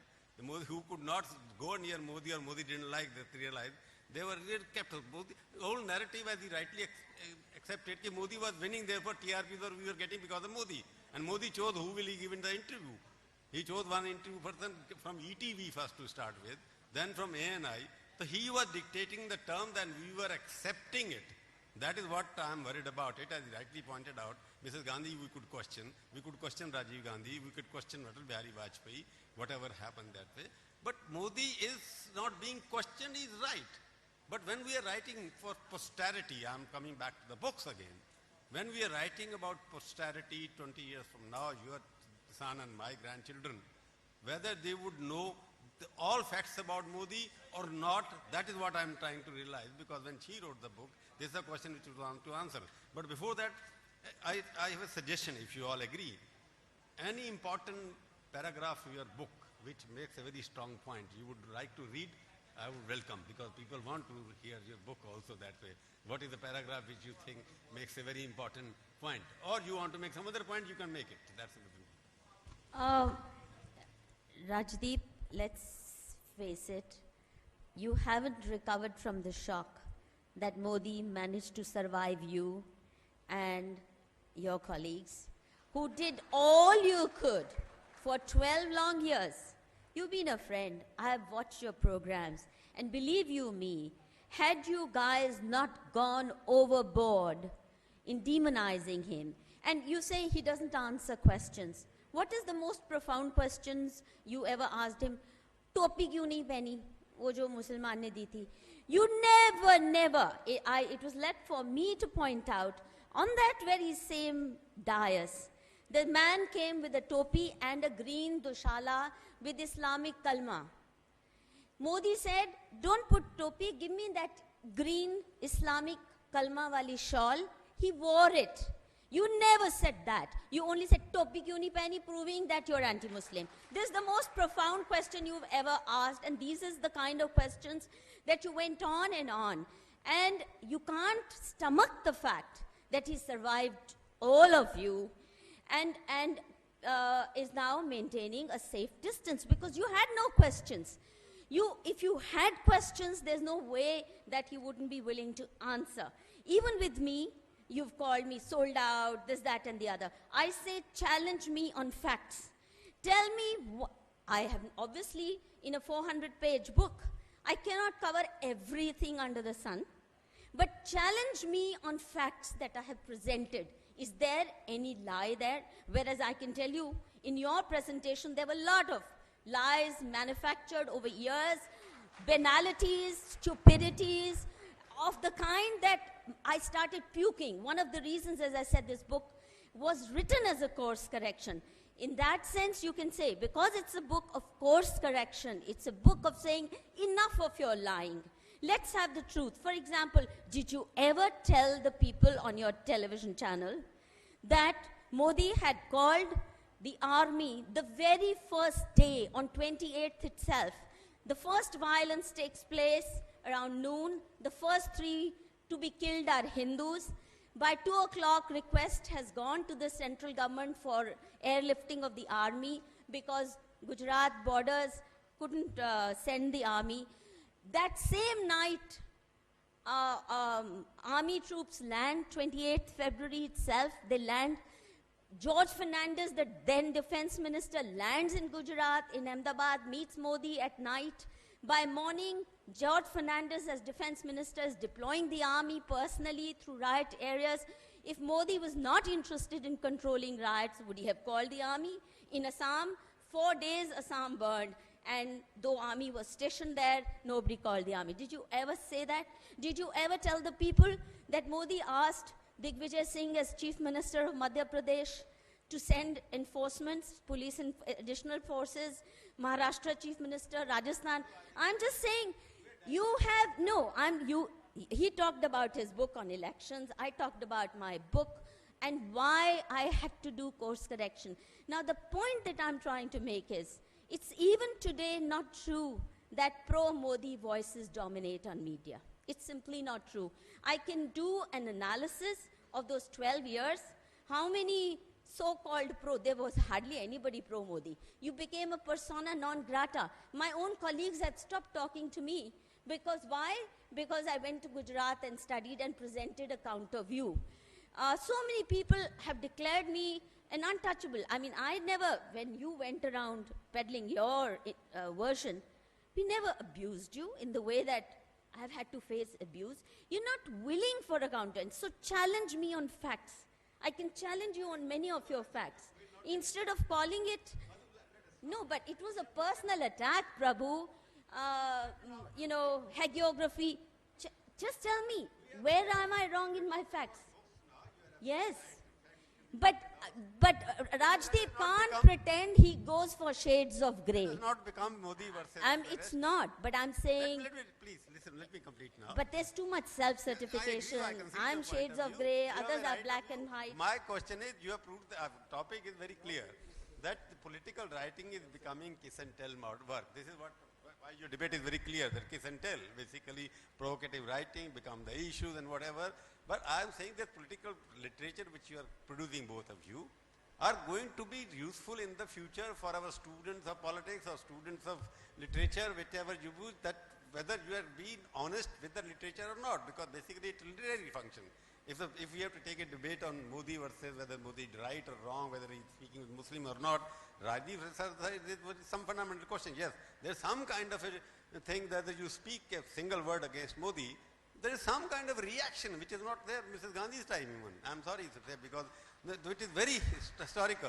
I am perceived to be a Jansanghi and RSS fellow, and if I put some word about Modi, This Modi Bhakt goes after me. Everybody, they don't spare me on Twitter. Well, it's part of life. It's part of life. Accept it. Anti-Modi brigade goes after me in the most obscene fashion. No, I agree. So, but the question is, they don't see the difference between anti-Modi who are motivated like Seedalwal and Prabhu Chawla. That's the problem, danger to the society. When I wrote a cover story, I called him a democratic dictator. It's a cover story I wrote. He got angry with me that. I said, that's what it is. You are a democratic dictator. Democracy has elected you. That is your personality. And that is what people want to vote for you. Basically, Prabhu, we all want to kiss. We don't want to tell. Everybody wants to kiss. No. Somebody is kissing one side, somebody is kissing the other side. Nobody wants to tell anymore. Now you just said you are using Marxist dialectics. Yeah, that's my Marxist dialect. The question is, literature is becoming also like that now. Literature has to be either pro or anti. Is that the literature we are looking for? It has to be both. Literature has to be permanent survival of the literature depends on what the debate has become. Somebody will read her book and somebody will read his book, and I'll be looking for the facts. For example, Mr. Natwar Singh ji is writing about his life. I want to ask a question. I have not read the full book. He must be there somewhere. He talks about the prime ministership was offered to Shankar Dayal Sharma. That is the reference to you. But I want to ask him whether when the Vice President of India was being chosen before Bharat Singh Shekhawat and Kalam Sahab became the President, was in the picture discussing whether he would become the Vice President and Krishan Kant will become the President. That was one thing I am privy to, which is in my book, because I saw him walking out of Brijesh Mishra room with the discussion, and 1 hour later the whole thing changed. So I was expecting him, when you are writing about you should have told I was the Vice President candidate. Sonia Gandhi sent me to talk to Brijesh Mishra. I don't know what was the situation. I would like to know that side, whether you were a Vice President candidate, you were proposed or not. Krishan Kant was to become the President. What happened? That should have been part of that, because that reflects many things. Now you see, I remember this. In the India Today you wrote about my being a candidate for vice presidentship. Then I replied, I mean, the question didn't arise, I was not interested. It was never taken up, this idea. This is the liberty that you took. As a younger man, I took no offense about you. You know, you are a well-known journalist, but it's absolutely inaccurate to say that I'm running after the vice presidency, because I am not. If I had to run, I'd run for president. I want to open up this for questions for 3 questions. If somebody can ask anybody, 1 question each, because, yeah, Mike, please, Mike, somebody should get the mic. My question, sir, is about Gujarat development model. So exactly we come to know about the Gujarat development model, that is health indicators, health indices, or infant mortality rate, or education, or inclusive growth. As a whole, we know about inclusive growth happened in Gujarat.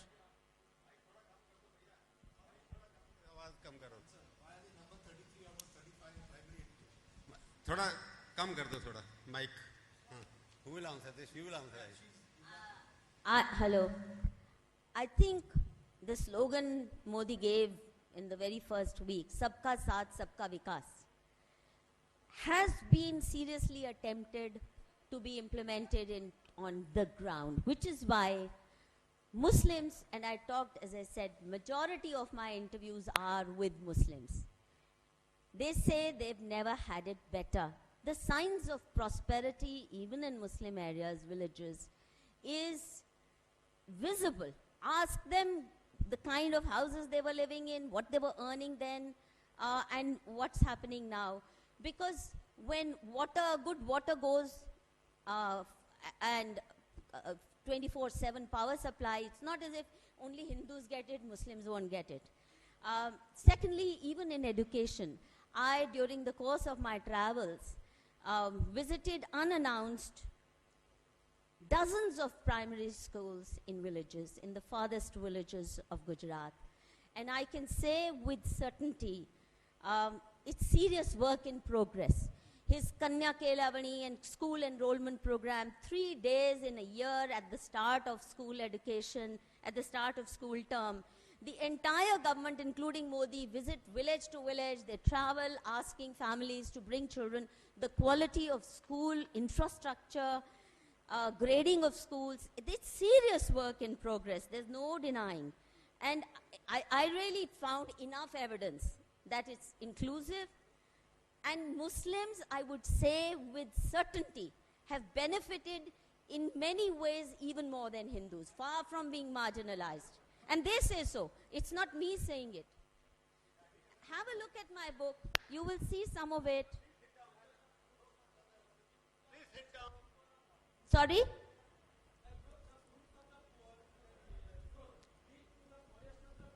See, when farm sector grows in the poorest area at 10%, farmers are among the poorest, right? Especially in remote tribal regions, in desert regions. If even there is rapid growth of the farm sector, are they not going to benefit? Similarly, small scale industry.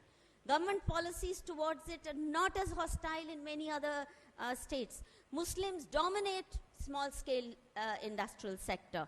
So in that sense, you can see prosperity come. Go visit Gujarat and go visit Muslim villages and talk to them and find out what they have to say about the last 12 years. Secondly, riot-free Gujarat. Muslims are the worst sufferers if there are riots. This is the first time Gujarat has not witnessed riots for such a long period, and this is something they are very grateful for. Yes, my question is to Mr. Natwar Singh ji. I'm sure he's a brilliant foreign officer when he was in service, and then also a brilliant political, if I can call him a political activist or politician when he was working with Congress. But as Rajdeep very correctly mentioned, why his book was timed so badly, or it was strategically just before the general election? So was it to give some food for thought for the Congress people for making introspection, or it was aimed at attracting the attention of somebody like Mr. Modi, so that you could have given him the advice of minding about the relationship with the immediate neighbors? Thank you. Timing of the book. Why? Oh. Well, this is, I wrote the book when I felt like it. I mean, people said, why didn't you bring out in the election? I am not interested in what comes. This book was ready by 2014. You said, why didn't you write this book when you were 60 years old? Because I didn't feel like it. It's as simple as that. So I wrote it at 83. Every human being who's born has to face death with an extended reprieve. My reprieve will come tomorrow, Asakti, so I'm prepared to meet the master up there. I wrote this book with no ulterior motive, and the election part, it didn't interest me at all. If the book had come out during the election, I wouldn't care less. For example, Sanjay Baru, he's written a good book, but he read it during the election time. And then his is not an insider story, because he wasn't an insider. I had, for good or evil, I was very much an insider for about 30 years of my life. So the question that you ask is, I also asked myself, and the answer I got was, this is the time to write it. Hello. Yeah, I think there's a lady here, she wants to ask a question. Yeah, please. One more question we take after that, because I want them to read some passage from the book. Because my question is to Madhu Kishwar ji. As you have written in your book that Gujarat riot was behind Gujarat riot there was not Modi's hand, and many Muslims also changed their places from Congress to BJP. Then why very recently head of Bukhari, Delhi, for his coronation Utsav, why he has not invited Modi ji? Has he not understood this thing, that Muslims are in favor of Modi ji?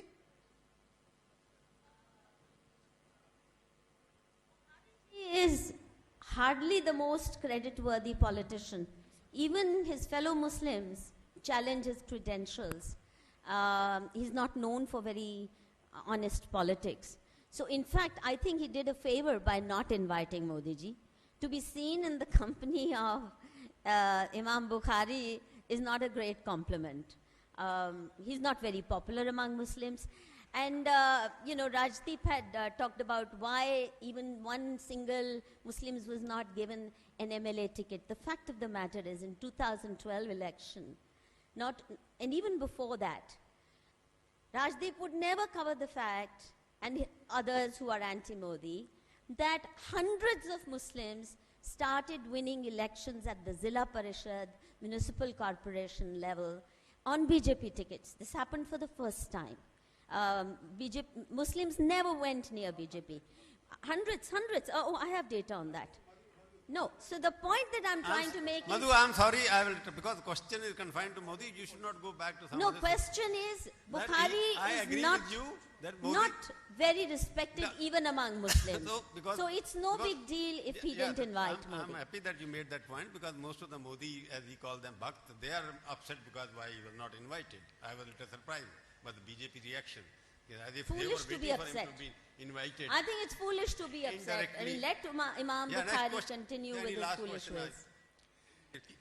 Yeah, my question is to Mr. Sardesai. This session was kiss or tell, or is it now it has turned into kiss and tell? It's because you talked about the polarization. Now I think the panel has also been polarized to some extent.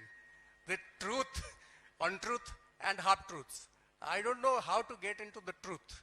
In fact, the talkings between you and Madhu Kishwar, the alterations, all these things, I think it is very difficult to arrive at the truth as far as political writings are concerned. Even people don't kiss, people don't tell. Even if they kiss, they don't tell. I agree with you. I said we are becoming a more polarized society. I believe that is my fundamental point, that I'm not anti-Modi. Long before Madhu Kishwar even knew of Narendra Modi, I used to have dahi chawal, kadi chawal with him in the 1990s. I've known Modi because of various reasons for a long time, much better than most. And yeah, and a lot of people have joined Mr. Modi now because they see हमारे society में होता है ना उगता सूरज, सब उगते सूरज के पीछे जाते हैं. That's the way it is, particularly North India. Particularly North India moves in the direction of the rising sun. I have realized, living in Delhi for the last 20 years, I have seen the high jumps that people make. People who were once left and Trotskyites have become today Modi Bhaks. People who had a completely different view of riots have a different view today. That's not you. Even today, Ma'am, I'm not referring to you. In academia, in journalism, it's still Why there. it's not. I'm It's just not saying, a reference to you. No, it's not reference to me. I'm just saying. Madhu, I'm not referring to you. I'm not saying it is. He's referring to me. All I'm trying to say is he's also painting a very simplistic partisan picture. It's not. It is the truth. The problem is this is the truth. I have seen increasingly people today want to line up before a person, not Madhu Kishwar, but others, because they want Rajya Sabha seats. They want to line up before people. They want to become high commissioners to Britain.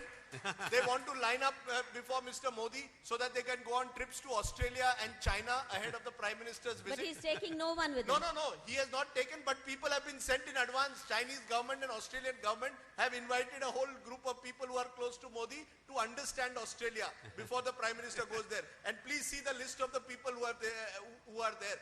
Please see the list of people who have been appointed for 150 years of commemorating Nehru. One of India's greatest writers on Nehru, Ramchandra Guha, has been removed from the committee to celebrate 150 years of Nehru. Why? Because he has been critical of Modi. Is this the kind of India we want, where scholars are also going to be decided whether I am pro or anti? And who has been put instead? People who have no clue of history. Now, what kind of India do we want? The Congress party did the same. Let me be clear. Unlike Madhu Kishwar, I will say the Congress party did the same, but the BJP also does it. And that's time we understood that. And I will not, and try as she wants, she can term me anti-Modi. I am not. I am a journalist. I am not an activist. The difference is some people have become activists. The day you become an activist, you run agendas. Then you write books to fulfill an agenda. History will not judge you as Modi, fairly I think as you judge yourself. But I also know Modi much more. I'm not claiming because I know him very well. But I am also saying Modi is also, when they come to power, also become trying to co-opt the same people. And I saw Modi met one of the editors first time, not that he met me. We met him yesterday with the Globe. He's also trying to co-opt those people who are anti him. I think it's a good thing or bad thing, only he can decide. And the editor of a paper particularly was invited to meet him first. She was the first editor to meet him. And she, as he pointed at the beginning, was so happy. She was anti-Modi from the beginning. Even now they're anti-Modi.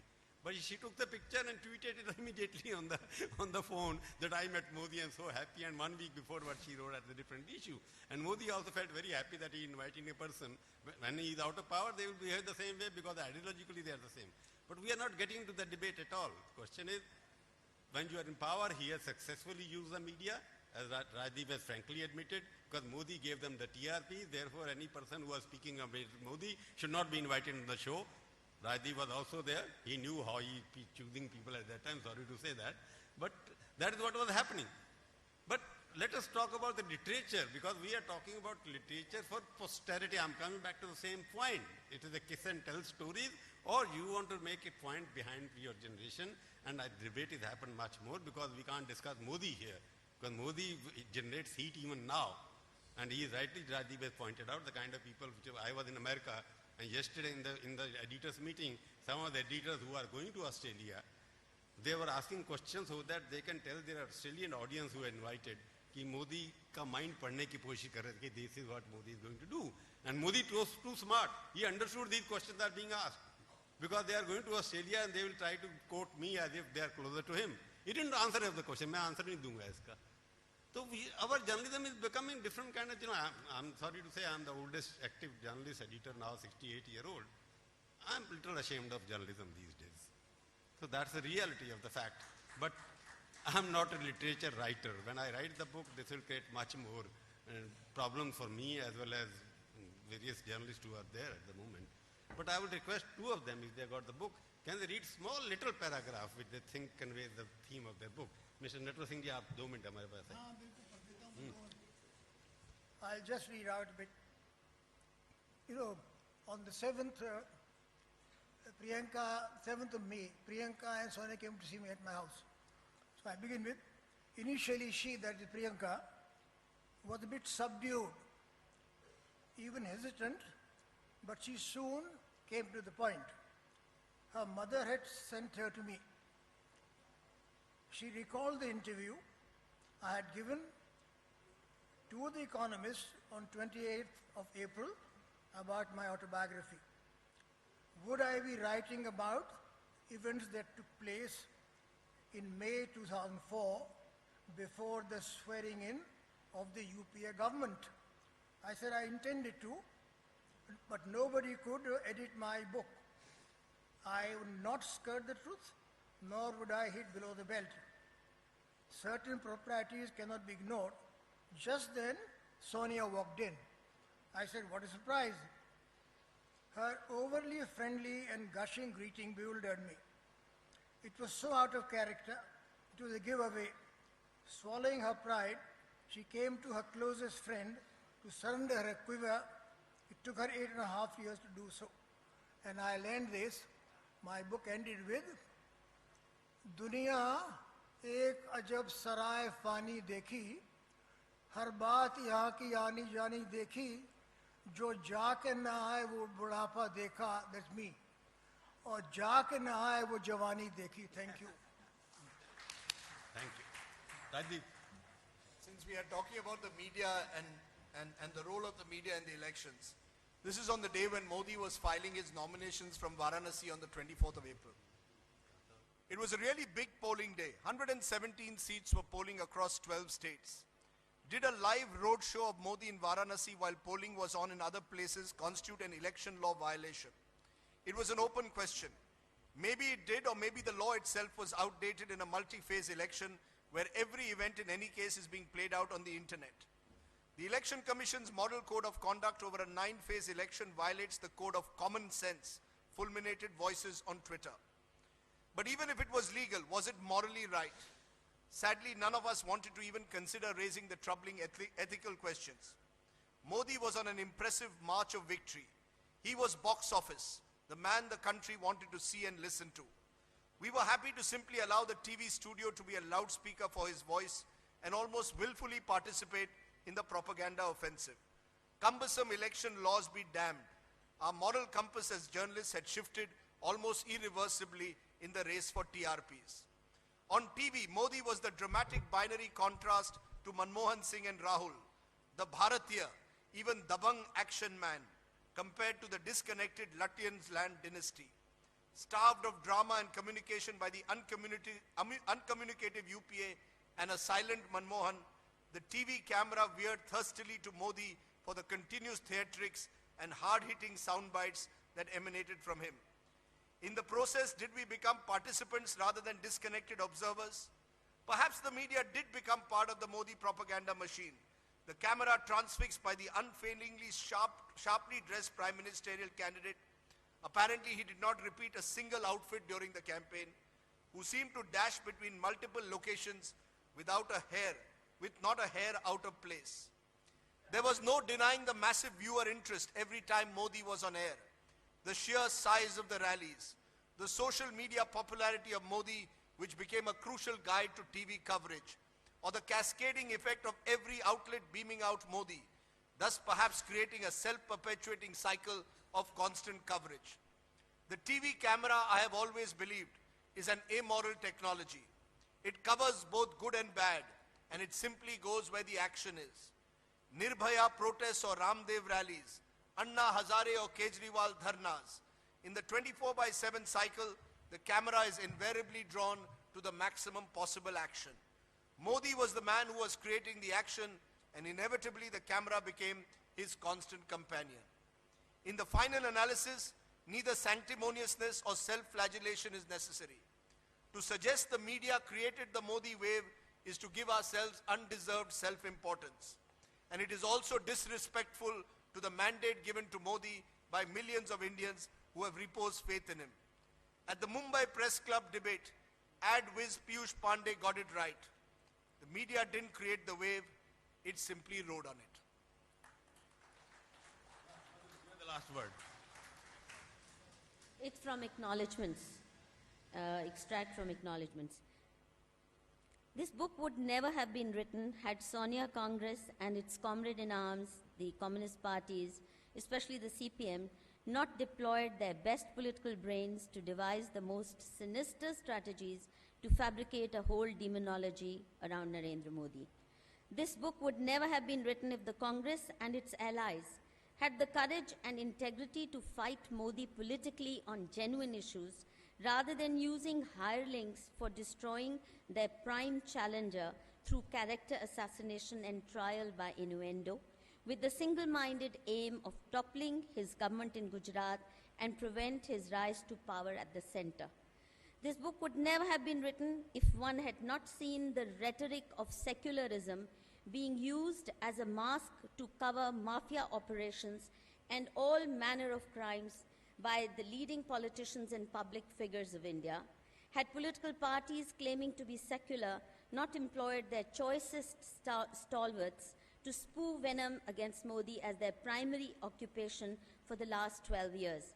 I would not have felt compelled to undertake this study of post-2002 Gujarat if the most eminent among print media and TV journalists not become brazen megaphones of the smear campaign against Modi engineered by the Congress-CPM combine, if the 24/7 TV news channels had not made it possible for ordinary citizens to see how political discourse is distorted and partisan agendas made respectable, if the obsessive nature of hate chants by hysterical TV anchors for the last 12 years not created widespread revulsion and forced me to probe into the well springs of their paranoia.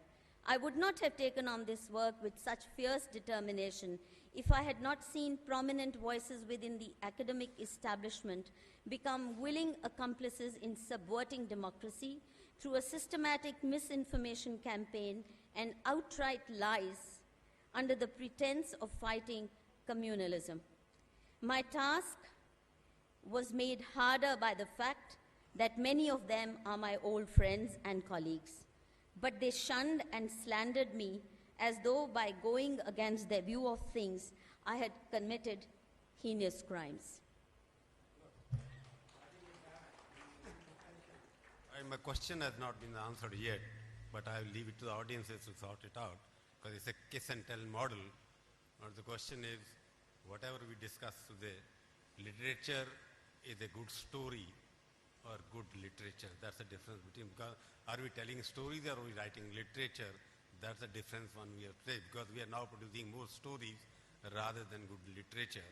And when the people come later on in the sessions, I think they will tell us what is the difference between story writing and what is literature, because I don't know, because I'm not a person who can be clubbed as a literary person. So thank you very much for all of you giving us an interesting debate. Madhu, very good, because people enjoy this kind of fight. That is what India makes a great democracy. Thank you very much. Thank you.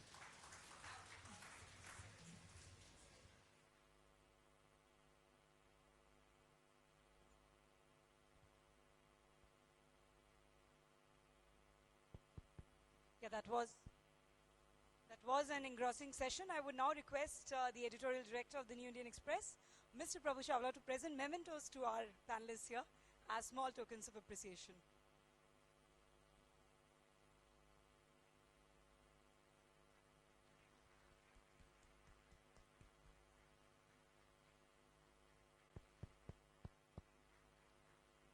Well, I know it's the selfie age, but I think we can have a lovely group photograph. Yeah. All is well that ends well.